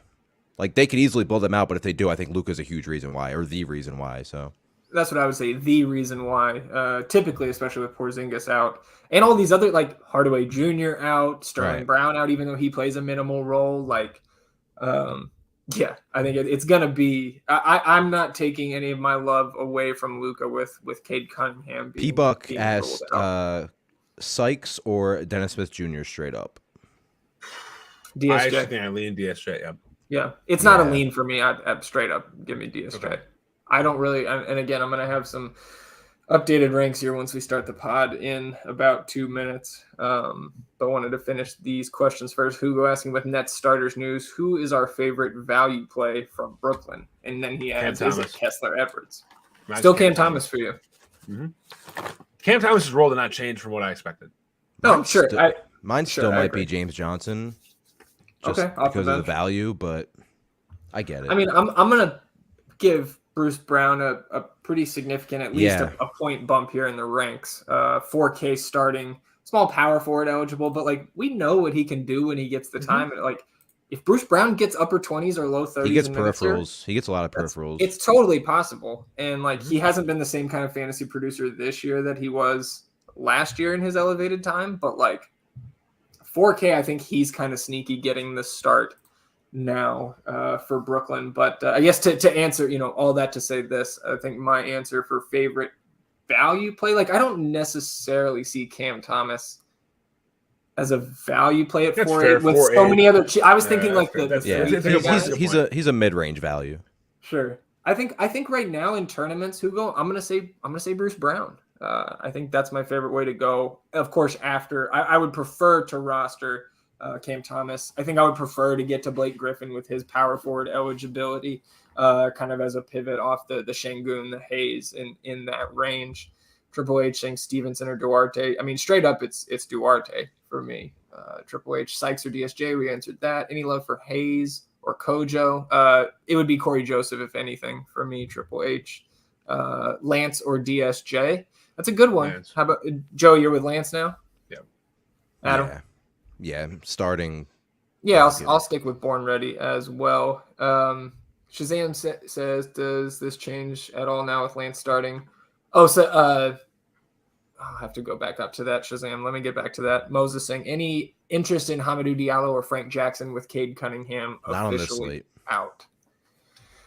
That's the way I lean. I mean, if you get another Diallo start, he's certainly not out of play. But like he's both of those guys very much the definition of like last man in for me on the main slate. And even then, I feel like there's more plays in those salary ranges that I would rather get to. There's just still so like even with Cade out, there's double-digit bodies that are going to hit the floor tonight for the Pistons. So those guys don't really jump off the page to me. All right, last two here, and then we'll jump into the podcast. Ellaby or Lance, DK single entry GPP. Lance for Joe. How about you, Adam? I agree. Higher ceiling. Probably higher floor too, actually. I will also slightly lean Lance at this point. I mean, the price is just price starting 8 available bodies. Give me Lance over Ellaby there with the other higher usage Blazers in the mix. DSJ, Simons, Nurkic, etc. Can we discuss Suggs, who Triple H says is 55,500? I know it's just a typo. I just got to give you some shit, Triple H. How do you guys feel about Suggs 5,500 on FanDuel? He's fine if you're playing multiple Portland players. Just Orlando is pretty healthy right now, and just kind of like I don't think many players, if any, from Orlando go for like 45. Sure. Joe, kind of the same thoughts there. Yeah, and like looking at Orlando specifically, you know, the way I'm reworking, I now have $6,800 left for my utility, and I'm coming around on Wendell Carter Jr. quite a bit. He's been good. I just worry. I mean, I guess it is Orlando, so I can't really be worried about a blowout here. Yeah, I like him as long as the minutes are there. All right, it is right about 7:15 Eastern, so appreciate everybody for the questions. It's nice that we had that extra buffer to maneuver our lineups with only one of the 10 games locking at 7 p.m. Eastern.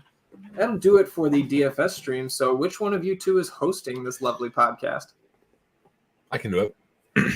All right, Joe, lead us in. Well, if you are still joining us. Oh, that's a nice graphic. Wow, you threw me off there, Thomas. Holy shit. Okay, gonna restart it now. Well, if you are coming over to the FTN NBA podcast from the NBA DFS live stream, thank you. If you are just tuning in for just the podcast, thank you as well. But I am Joe Metz, your host of the FTN NBA podcast, joined as always on this Tuesday, February 8th evening by Zach Graham, Kawhi's over DFS, and Adam Pfiefer, a Pfiefer24 on Twitter. Trade deadline, less than 48 hours away. We're sitting at about 44 hours and change. We had some huge splashes in the NBA today. Some players that we knew were in the trade discussions, but not players that at least I expected to be traded more than 48 hours prior to the deadline. There's Domantas Sabonis, Tyrese Halliburton, a player that Kings had originally deemed untouchable. And you have all the Portland moves, and we haven't been together to talk about the Carousel Vert to the Cleveland Cavaliers news yet. So why don't we start there, go chronologically. I'm going to kick it to Adam first, of course. Rightfully so. Talk to me about Carousel Vert, how you feel he will gel with this Cavs team. The return was Rubio, a pick. Was there another player involved? No, it was Rubio, Cleveland's 2022 first, the Rockets' 2022 second. And Utah's 2027 second. The Cavs got Miami's 2022 second, and of course, Carousel Vert. I had been kind of souring on the idea of Carousel Vert for a little bit because Indiana was asking for 2 firsts, and apparently I was doing a lot of like listening to podcasts and reading. The Cavs have been working on a deal for LeVert, trying to get him for the last month, which isn't like shocking, but like wow. It's just shows that Colby Altman, like, this is the player they wanted. And I think Carousel Vert, like, he's having a little bit of a down year, but this is a move that's not just kind of signaling that Cleveland's trying to win. Like, you know, this isn't like a cute story anymore. Like, they're trying to make a run for the top seed in the East, etc. But it's also a move for the future because Carousel Vert's 27, I believe. He has one more year left after this. Then he already said he's open to signing an extension with this team. Mm-hmm. And I think when you look at it, it's pretty obvious what Cleveland needed. They had no backup. Like, Brandon Goodwin had been playing well as of late, and Rondo had a good game last game. But, like, outside of Darius Garland in the half-court offense, this team struggled to score as of late. So Carousel Vert gives him that. And he, like, Cleveland's a team that it's pick and roll with Garland, it's lobs to Mobley, and it's lobs to Jarrett Allen. They don't have anybody that really attacks the rim. That's what LeVert does. Top 10 in drives per game. Cleveland was like bottom 5 in points per game off drives. So gives them another player that's going to be able to score for them in the half-court offense. And he already said he practiced with Cleveland today. I think it was his first practice, and he had a post-practice interview, and he said that he's excited to play off ball, which is great because Darius Garland's going to have the ball in his hands. You know who doesn't like to play off ball? Chetty? No, he's not currently active. Colin Sexton. Yeah. Oh, yeah. He doesn't. That we'll talk about that too, because like I wonder if LeVert starts right away. Because on one hand, it's like, okay, you plug in LeVert, say because Markkanen's still out. Mm-hmm. And if when Markkanen comes back, like with the success they had, I think they still want him at the 3. So you could just say, okay, LeVert takes a core spot at the 2. But I'm also in the idea of like, imagine the second unit like comes in and you think you're getting a kind of a break, and then Kevin Love and Caris LeVert check in. Kind of like that. But as a Cavs fan, I like the move. I thought Eric Gordon probably fit a little bit better, but Caris LeVert 27, Eric Gordon. The Rockets still wanted a first-round pick for Eric Gordon, who's 32. And is now dealing with a heel injury, so to quote unquote. I'll take Caris LeVert the 6 years, and he apparently is excited to be there and play off ball. And we'll see, but it was a move Cleveland had to make, and it was a move that they were clearly interested in from what I've read for about a month or so now. And Caris LeVert also in the press conference said he expected to be traded to Cleveland for a while, so it sounded like it was like only a matter of time. Okay, so I like the move a lot. It was so obviously not being a Cleveland fan and. Not looking into all of that. Like I want to ask you real quick, Joe, you and Zach, your overall opinions on Caris LeVert as a player, because I've heard people say they like him, and I've heard people say Cleveland lost his trade. LeVert's not that good. So like, I'm like in the middle. I think he's a playmaker. I'm interested. I think the biggest part that's piquing my interest is what you said, the fact that he's excited to play off ball, because look at where like we haven't seen him be a primarily off ball defender anytime in his career. Like look at like the main production we saw from him in Indiana was him filling in for these guys that were out as the primary ball handler and at times the primary facilitator. You look at his time in Brooklyn, where we saw him pop off in the bubble. He came back from his extensive injury and literally had the ball in his hands. I think he was like top 10 in touches at some point in the bubble, and he dribbled, ISO player, like wasn't an off-ball player. He can get buckets. He can facilitate. So like seeing him play off ball, I think makes him more dangerous. I've always been very high in Caris LeVert, dating back to when he was at Michigan. So I think he's a player too that will have, you know, assuming he gels into this quote unquote off ball role more with Cleveland, the depth they just added, like there is zero need for Colin Sexton on this team next year. With Caris LeVert, I think he is a good combination of Rubio and Sexton with the willingness to play off ball. I do wish, you know, he's not the strongest defender, but Cleveland already has a good defensive unit, so I think that's going to be especially with like this is the same case, not as good obviously, but like Trae Young, one of the worst on ball defenders in basketball, but having Capella and Collins and company behind you can kind of help that, and that's what Cleveland has with Mobley and Jarrett Allen, obviously, who are just. Like the Cavs are the best defense in the league. That's why. So And I also think it's interesting with what they do with Sexton now, because if you fast forward to next season and LeVert's still there and Love's still there, all of a sudden this is like one of the deepest teams in the NBA. Like Colin Sexton, like Darius Garland is clearly like the future of this team. But Colin Sexton is good. Like Colin Sexton can average 20 a game. He's done it. And teams are interested in him. Like I wonder if Cleveland's gotten calls about him over the next, gets calls on him in the next 48 hours. So. I mean, he's literally like if he's willing to scale back and embrace a Jordan Clarkson role, he could be one of the most valuable players for it. He was such an efficient scorer last year. Like he was like he was really good. Zach, what did you think about this trade? Padawan little thing in his hair still tricks me out a little bit, but yeah. I mean, I know this. I can't get to your level of excitement, probably, Adam, but I absolutely love this trade for the Cavs. And maybe I'm a little bit maybe I'm just like drinking the Kool-Aid here because I'm buddies with you, but like I think this, like, barring any moves we'll see over the next 42 hours or whatever it is till the trade deadline, like is it crazy to say, and like I'm not asking Adam this, let me ask you, Joe, and I know your team is also in this conference. Like, are these guys like legit contenders now? So okay, man. Carousel LeVert's their fourth best player. You could argue he is their fifth best player. Yeah. I mean, I think he's our fifth best. Kevin Love is playing unbelievable. So right now. you look at I don't know if I consider them contenders to win the conference, but I think I would put their ceiling as the conference finals, which is a really, really good. Like define what you like they're at. Contenders. So we were talking about, like, Discord was so fun today. It was all like during the afternoon. It was all with NBA stuff. It was all NBA talk. We were talking about the Cavs, and we were talking about if they could come out of the East. As a Cavs fan that knows this team very well, I would be pretty shocked if they came out of the East and went to the NBA Finals.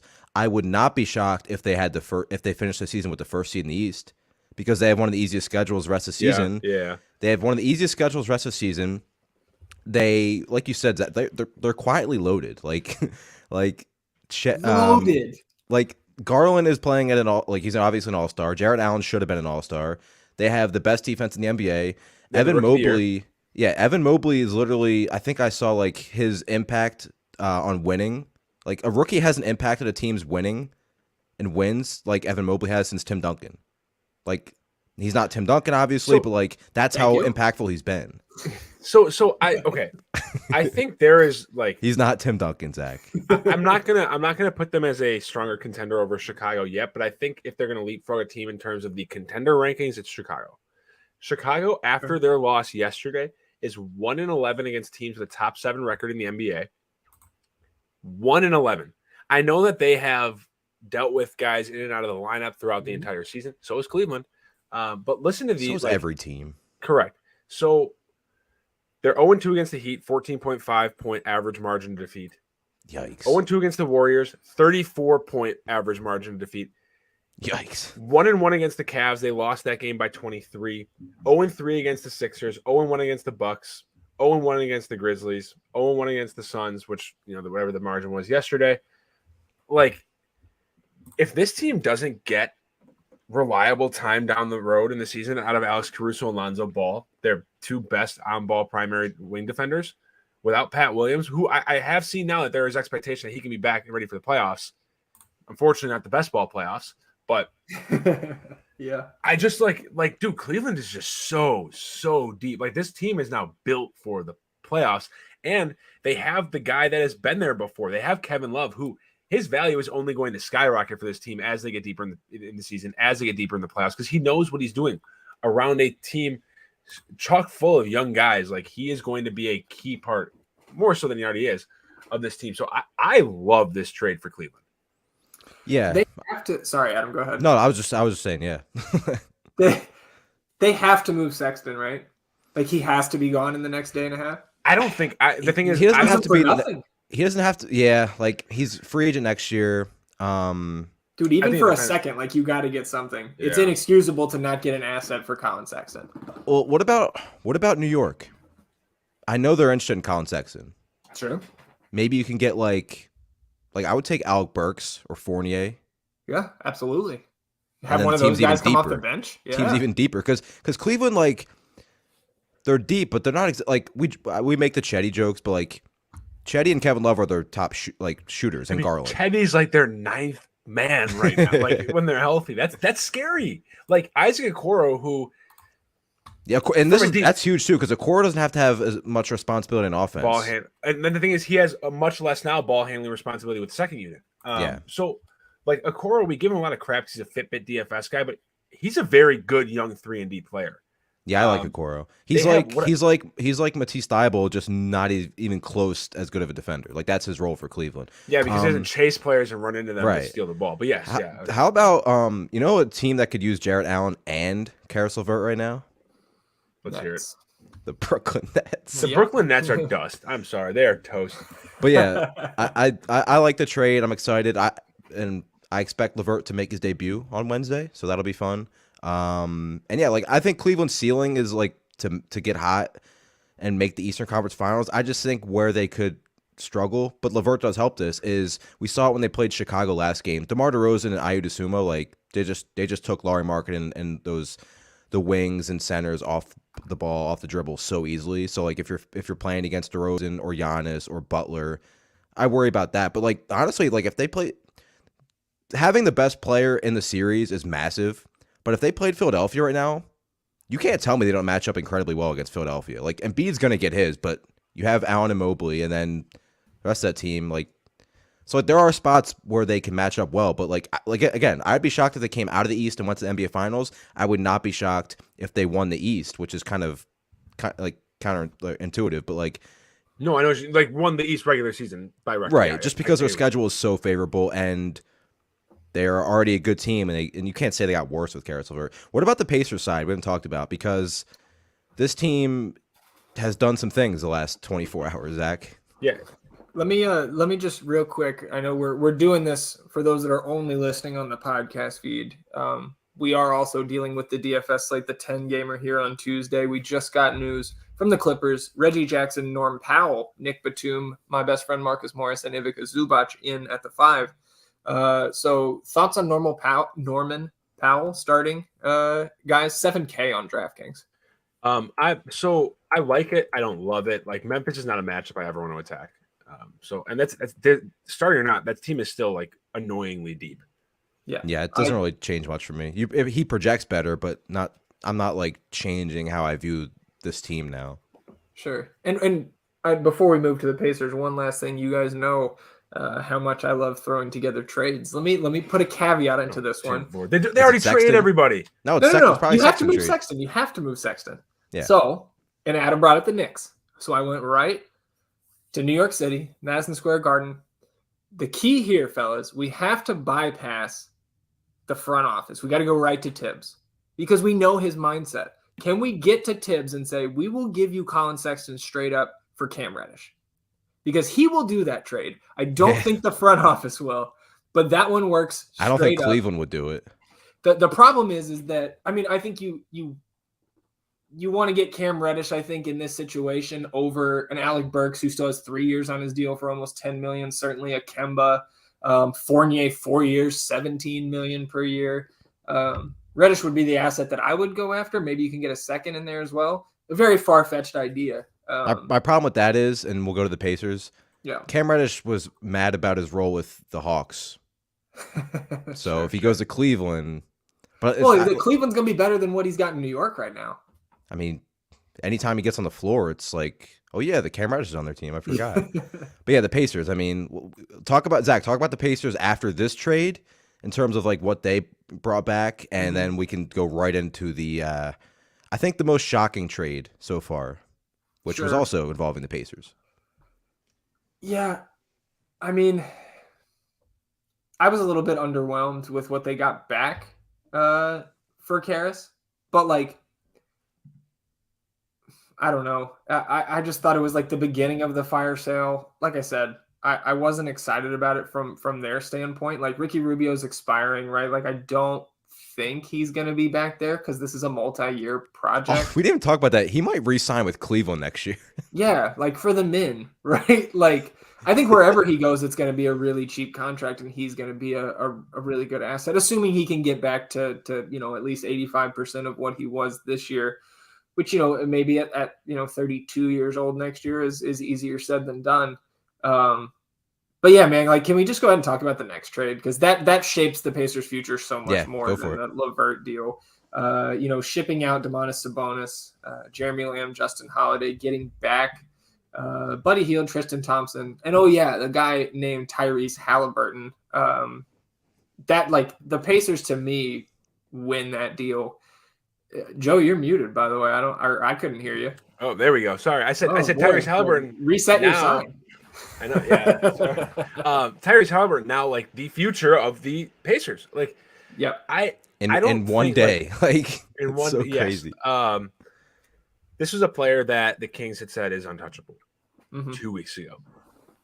He has been playing incredible basketball, and Sabonis is not a bad player by any means. He's 25, but I think it's kind of been proven through his short 4 or 5 year career that he's tough to build a true contender around.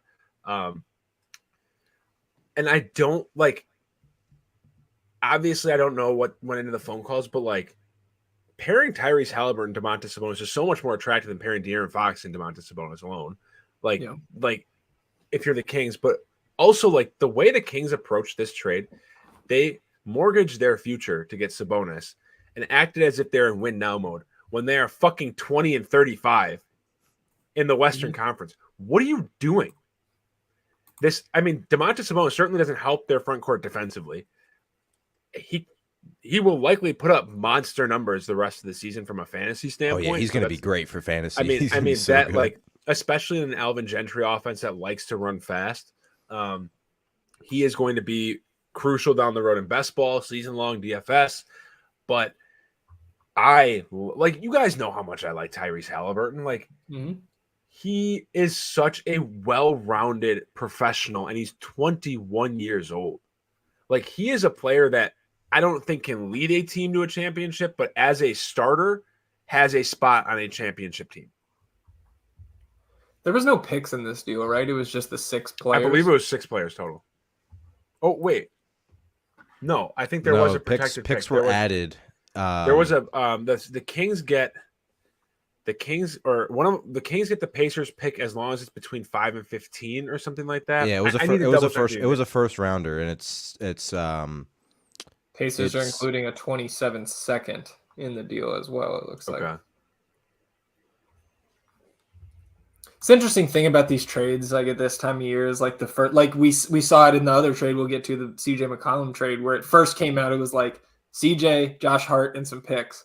And then it ended up where there was like 8 more pieces to that deal when all was said and done. Like, the Pacers, in my opinion, I don't know how you guys feel. I'm interested to hear your thoughts. Like, they really just set the bar getting Tyrese Halliburton. Like, that's how you kickstart a fucking rebuild. And Adam, you and me were talking about earlier this afternoon.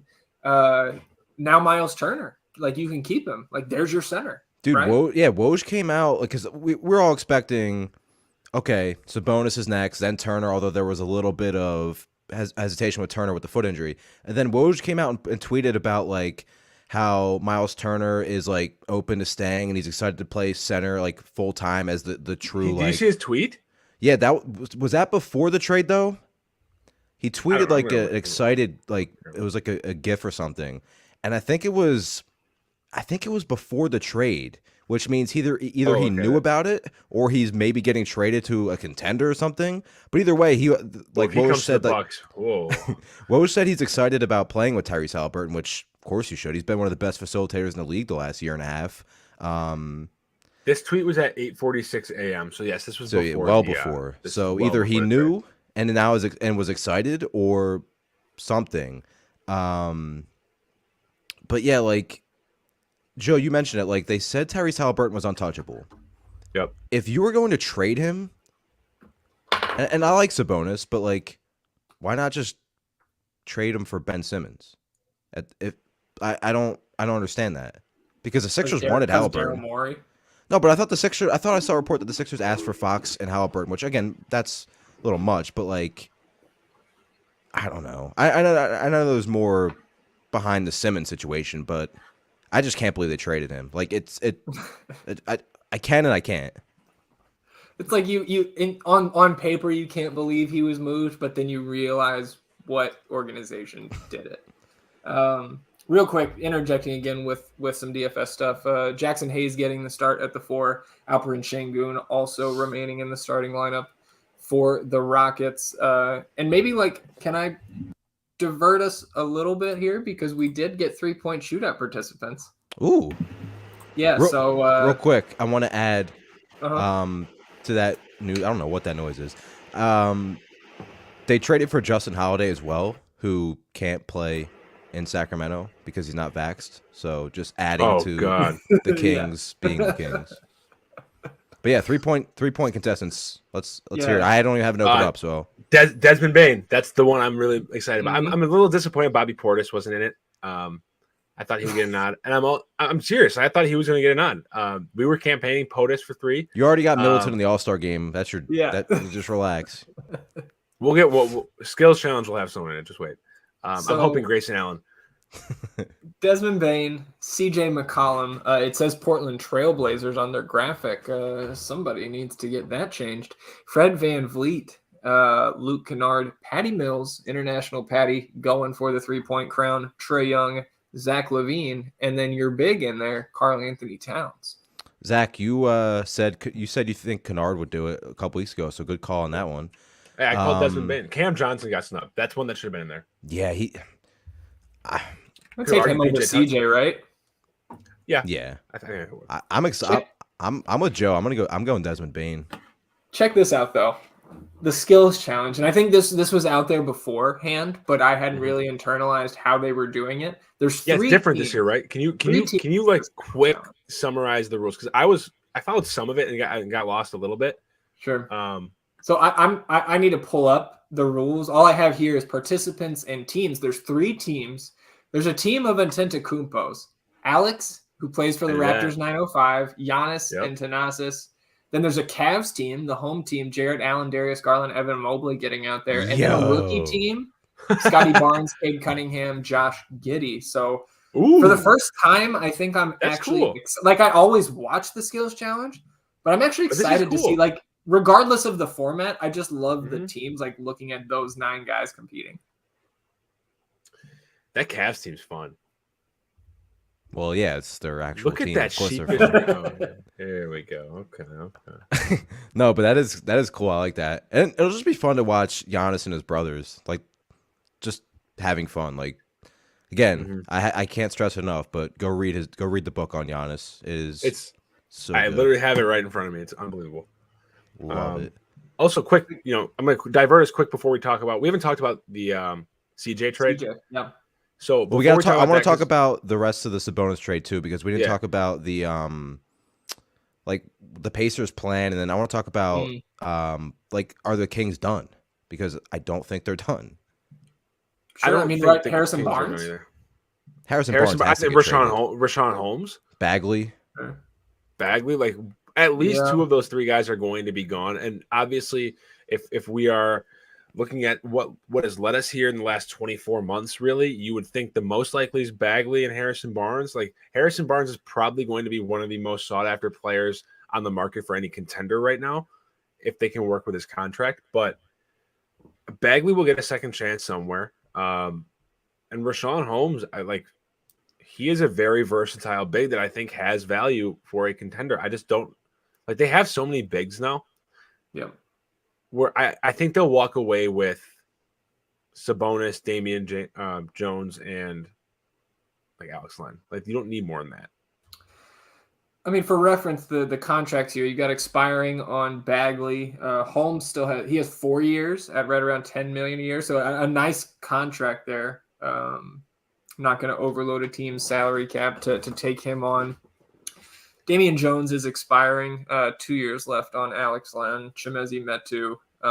But to your point, Joe, we've got too many bigs here. They kind of already had too many bigs, but now with somebody like Sabonis who's going to somehow they made it worse. Yeah, he demands a larger minute share than any of those guys we just talked about. So I think they're definitely not done. But I think it's more interesting to talk about not just the Halliburton piece of what the Pacers did and Turner being able to kind of be alone in that front court and be the guy down low. But like, what about the ramifications for a guy like Malcolm Brogdon? Because we all know about like his medicals at the draft. Many GMs anonymously quoted as saying the worst medicals they've ever seen. It's clearly caught up to him over the last couple seasons. And he's played like 50 minutes in the last 2 months. So when I was with the Bucks, obviously Brogdon, like, people were pissed when we let him go and didn't re-sign him. A lot came out like internally that like along the lines of his physicals, like there was speculation among the NBA executives that he wouldn't last 5 more years in the NBA because his body is deteriorating that quickly. And we kind of see it year after year. Like, it's happening earlier this year, but look at the last 3-4 seasons, starting with the Bucks 2018-19 playoff run when they lost to the Raptors in the to go to the Eastern Conference or in the conference finals, excuse me. Brogdon, you hit like the 50-ish game mark and his body, he just shuts down. Like, he cannot play an NBA season, let alone an NBA season plus an extensive playoff run. So I think what the Pacers did with Halliburton, they get a combo guard who obviously has a much longer shelf life in the NBA, and one that can also play, has proven the ability to play off ball with a point guard like Darren Fox. So I don't think he'll have any problem playing off ball when Brogdon is healthy. But like, I think this is a pretty big indictment and sign as to what Indiana thinks about Brogdon's maybe not only future in Indiana, but in the NBA. Because Brogdon losing a step is like Brogdon running like with cinder blocks tied to his legs. Like, he's already not like an uber athletic guy that burns by you, so he doesn't have much to hang on anymore. Well, Zach, his contract's tough too, right? Yep, it is. 4 years left, about 22 million, I think, or 3 years after this one, I should say. So I think like the Pacers would be in a better spot if we were a decade in the past and they hadn't used their stretch provision yet, and they could just cut him and stretch that contract over multiple seasons. It's not a great spot, like, if you don't move him somehow, because then you're stuck at like Malcolm Brogdon's not an off-ball guard. He's not a 2 guard. And we know Tyrese Halliburton needs to be the point guard. So I just think that's, for me, the biggest question mark. Like, what do they do with Malcolm Brogdon? And unfortunately, like, I think this trade only means bad things for his next step. Yeah, I'd like to think the same thing. And before we go to the Pelicans trade, for fantasy ramification for this trade, assuming Brogdon doesn't come back very soon, like he's been questionable to play the last couple games of the Achilles, but like this trade could be really good for fantasy. Like, Sabonis should be just as good, if not better, with Sacramento, and Halliburton, if Brogdon's not there, will dominate the ball handling duties. And the only difference is, I think, as crazy as it sounds, Sacramento had better players around him for assists than the Pacers do right now. But I think overall, both Sabonis and Halliburton will continue to be, very, very good fantasy contributors. By the way, I have the ESPN Pacers Hawks cast up. Yeah. Yep. Beautiful sight for Joe tonight and Zach. Goga Batazde makes dunk. Lance Stevenson assists. So and Lance Stevenson offensive rebound and a putback. So nice. That jersey's looking real nice. In other news, first 3 minutes and 50 seconds in the game, Celtics have 14-0 on the nine losses in a row coming up. Cam Thomas, baby. Yeah, that's exactly what I said in the Discord. Someone just said Wolf. I said, hey, this is music to my ears right now as a Cam Thomas owner. So let's talk about CJ, because he had been linked to New Orleans a couple weeks ago, and I don't like New Orleans. Obviously, with this move, has made it very clear that they are going all in for the play-in spot, which sounds ridiculous. But do you guys think this is an indication at all of their internal timeline for Zion? Because if it is, like, you look at a potential play-in starting 5 of Devontae Graham, CJ, Brandon Ingram, Zion, and Jovel. You lose a lot of punch off the bench with NAW gone, but I think Jose Alvarado has proven to be viable. Herb Jones off the bench, Jackson Hayes and his emergence off the bench. Like if this team gets Zion back, lands in a play-in, and you don't have the Lakers like really pick up their play, that could be a play-in matchup, and that could be a very dangerous play-in matchup for the Lakers. Not that they're going to win it, but it could be a trap game. Let's not underrate the other pieces of that deal. Like Tony Snell is not nothing, right? Like from a fantasy in games he has been. Larry Nance is a good player, by the way, too. That's what I was going to get to. Is I think like the Larry Nance piece of it obviously is more important than Tony Snell. Just trying to illustrate adding to that depth, right, that you were talking about, Joe, if this team gets healthy. And like being able to play Larry Nance at the small ball 5 and Zion at the point forward or point center, whatever you want to call it. Like, yeah. And I think I said this last week. Like, I've thought since Zion posted, it was just a video of him dribbling, right? It wasn't him working out or anything like that. But like, why post that if you're not planning on coming back this year? I guess it's just conjecture on my part, but like I really do think that he's going to make a return before the playoffs.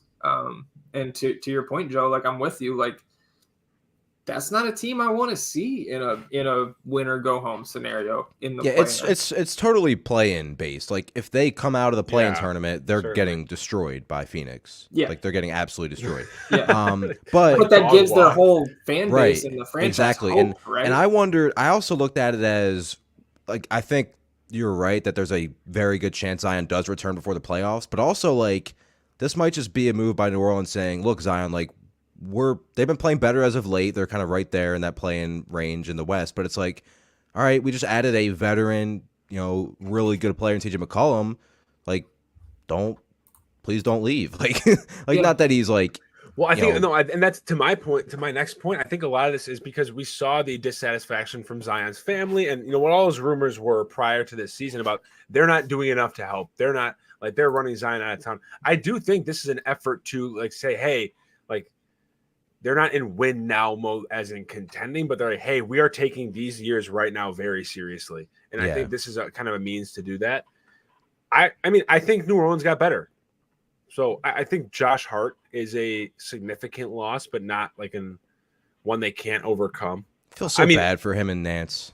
I know. I mean, Adam, you and I are both huge Josh Hart stans. I love Nance too. Like they're both really good players. I think Zach, like that's a great point. They could play a lot of lineups because we saw last year in the second half, Zion wasn't playing point guard, but he was just bringing the ball up. Like I think we could see a lot of lineups where McCollum is the point guard, like is listed as the one, and then it's like McCollum, Ingram. Like they could go with some really huge lineups. Like obviously McCollum at the 1, and then you could go Ingram at the 2, like Zion at the 3. Like they could do a lot of different things.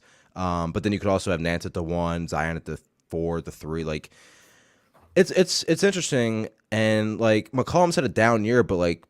He can like. Do you think he? So their starting 5 is probably. Do you think it's probably gonna be what? Graham, McCollum, Ingram. I mean, I guess right now. Right now it would be Herb Hayes Jones or Jackson Jones. Hayes Right. Jackson Hayes and then Joe Bell. And then but Zion was signed to the 4. Right, which I think is good, but like they can also defensively. Graham and McCollum wouldn't be a great defensive backcourt, but then you'd have Herb Jones, Zion, Joe Val behind like. Like I feel like some of the best teams that like in the league just have crazy versatility, and that's kind of what we're starting to see with New Orleans, which is interesting. It's 28-2. Hold on. Yeah. Holy hell! It's 28-2. It's 28-2 in the first quarter right now. It's bad. Oh my god! Let's go. It's a good thing Stefano's in Italy.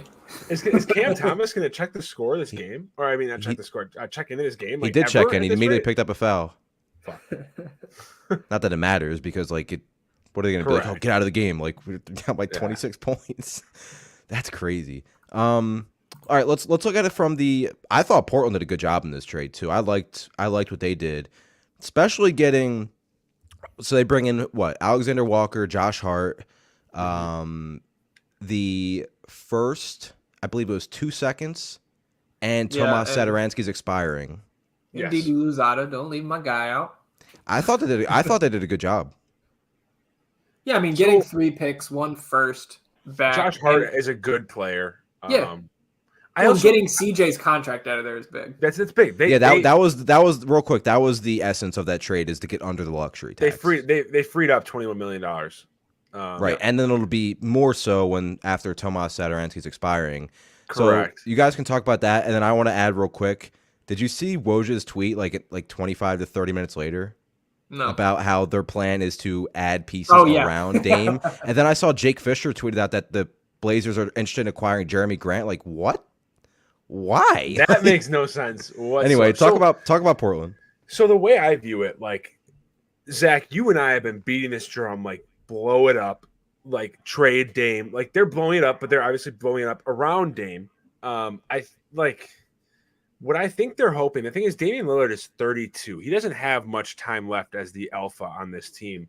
But I think what their hope is right now, they freed up a ton of cap, but they're also in a position where they will potentially have 2 top 10 picks in this draft. So if they lose enough and get and like a lottery ball bounces their way, they end up with one of like Paolo or Chet or something like that. That's what happened to Cleveland. Cleveland was not supposed to get the third spot. What I'm saying is you end up with franchise. That. You have a player that offers you a future while also giving you an immediate impact. But you also freed up enough salary where you might not be able to bring in a second superstar, but a player at the caliber or above the caliber of CJ McCollum to complement Dame. So you essentially replace CJ McCollum, almost like just parallel what his production was. You add one of the top prospects in the country, potentially 2 of them. I think that it's kind of like a hybrid, like, hey, we're going to get back to being like a threatening playoff team, maybe not a contender, but we're also advocating more now for our future than we have been for the past 8 years. It's an interesting spot for Portland to be in, but their market size, they already have the superstar. Like, they don't really unless they blow it all the way up and trade Dame, which I don't think they will, because both sides have already expressed their loyalty to each other almost to an annoying extent. Like, you see all these memes that are like, hey, Dame, we're down 40. He's like, hey, grind, don't stop. I'm taking my shots or something like that. Like, don't run from the grind. Like, we poke fun, but both the team and Dame have shown like a really respectable amount of loyalty to each other, where I think they're just trying to both win now and rebuild. It's kind of an awkward position. That's my take on it, at least. I just don't know where, like you said, Joe, we've talked about how Portland should blow it up for a while now, and clearly they are. I'm still of the mind that process should include trading Damian Lillard. I agree. For Russell Westbrook. And maybe it's this summer, right? Like, because he's hurt. If he's legitimately still hurt now, his trade value is less than it will be in the summer. Yeah. But like, rebuild, like you said it, he's gonna be 32 next year. We're gonna rebuild around a 32-year-old guard who was pretty much shut down in the Olympics. Like, I know it's a different game. I know but it's he got all that in the stuff. Olympics. Yeah, and he has now a pretty chronic history of alarming health. Like his abdominal injury has shut him down for 60 games now. Sure. I mean, and you're gonna have to pay a guy not a ton of money, but like Anthony Simons is expiring this year. You've got a lot of other guys just on 1-year kind of prove it deals. LB, DSJ, Snell's gone now, but Ben McLemore 1 year, Cody Zeller 1 year. Like, maybe you bring a couple of those guys back just to assist the tank, right? But you're gonna have to give some cash to Anthony Simons. Nickeil Alexander-Walker is there, like, new place for him, maybe a kind of a fresh start. So like Nickeil Alexander-Walker, Anthony Simons backcourt, if you can trade Dame for a bunch of picks and maybe maybe it's Ben Simmons, right? And then Ben Simmons, like, you let Nurkic walk, or what I was going to say is, like, I think Nurkic should also be moved before Thursday for whatever you can get for him. Like, you don't need him. You're trying to lose as many games as possible the rest of the way. So if you can trade Dame for Ben Simmons, like we've talked about multiple times, and what do you have to lose at that point? Run the Ben Simmons point center experiment. You put Anthony Simons out there with him, Nickeil Alexander-Walker, bring in a couple other pieces, and like you have fun for a year. You're probably not gonna make the top 8 at the end of the day. Maybe you get into the play-in, but if they have some success there with a guy like Ben Simmons, maybe that can attract somebody with more talent, more of a star type pedigree to come up to Portland and play with a guy like Ben Simmons. Because I don't think 32-year-old Dame, he ain't getting any younger. I don't think that's attracting the multiple above average players that you need to contend in either conference. Yeah, I agree. I couldn't be in more in sync with you. And kind of flipping back quick to the other side, the New Orleans side here. Mm-hmm. I just saw a tweet that popped up and it said, how did New Orleans fumble this bag? And it was a picture of Zion, Brandon Ingram, Drew, and Lonzo Ball together. Mm-hmm. That's a really good core, like a very good core. And I mean, I'm glad it didn't work out, obviously, but getting Drew, but I also wouldn't. Sorry to interrupt, Joe. No, you're fine. They haven't fumbled shit, man. They got like 18 first-round picks in the next 4 years. That's a good point. That's a very good point. So I guess before we head out, one thing I want to do is each of you guys give me the most likely player that you think will be traded next. Mine's Dennis Schroeder. Next, or just in general between now and the deadline? Yeah, like I the think next let's do trade. In general, it's impossible to predict the. Mine. By the way, last time we asked this, I said Robert Covington, and he was the first player traded. So, so you're as hot with the trades as Teddy Osman is from 3. Go nice. I'm gonna So Schroeder's yours, Joe. That's a good one. That makes a ton of sense. I'm gonna say I'm still gonna go Jeremy Grant. Okay. Zach? Harrison Barnes a close second. Ooh. Thad Young, because the Spurs don't want me to come burn down the AT&T Center. Yeah, Thad Young and Dragic also seem like locks. Man. Dragic's gonna be a buyout, right? Right, yeah. He was linked to Milwaukee. I would love Dragic as a depth piece for the Bucks. Because George Hill, I love George Hill, but he's been a shell of what he was in his last stint with the Bucks 2 years ago.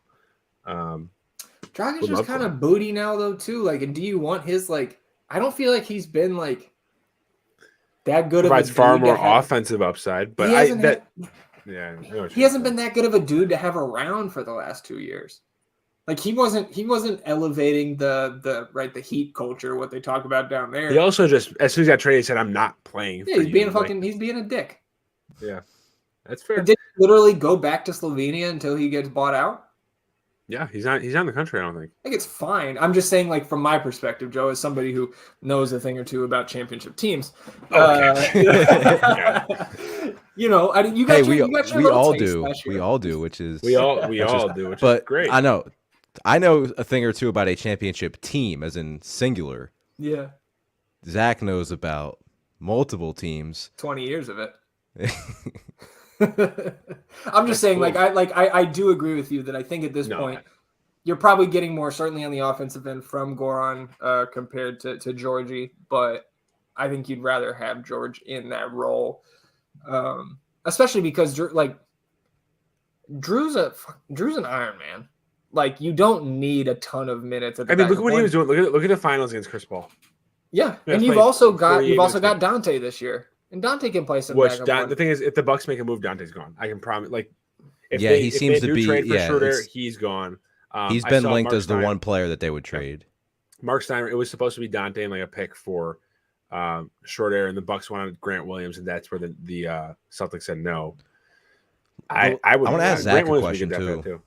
Young for Dante and Nwora. We were talking in Discord today a lot about potential trades, obviously, because it's that time of year. Yeah. Toronto. Really? Keep in mind, Toronto's supposed to be rebuilding right now. Yep. Right.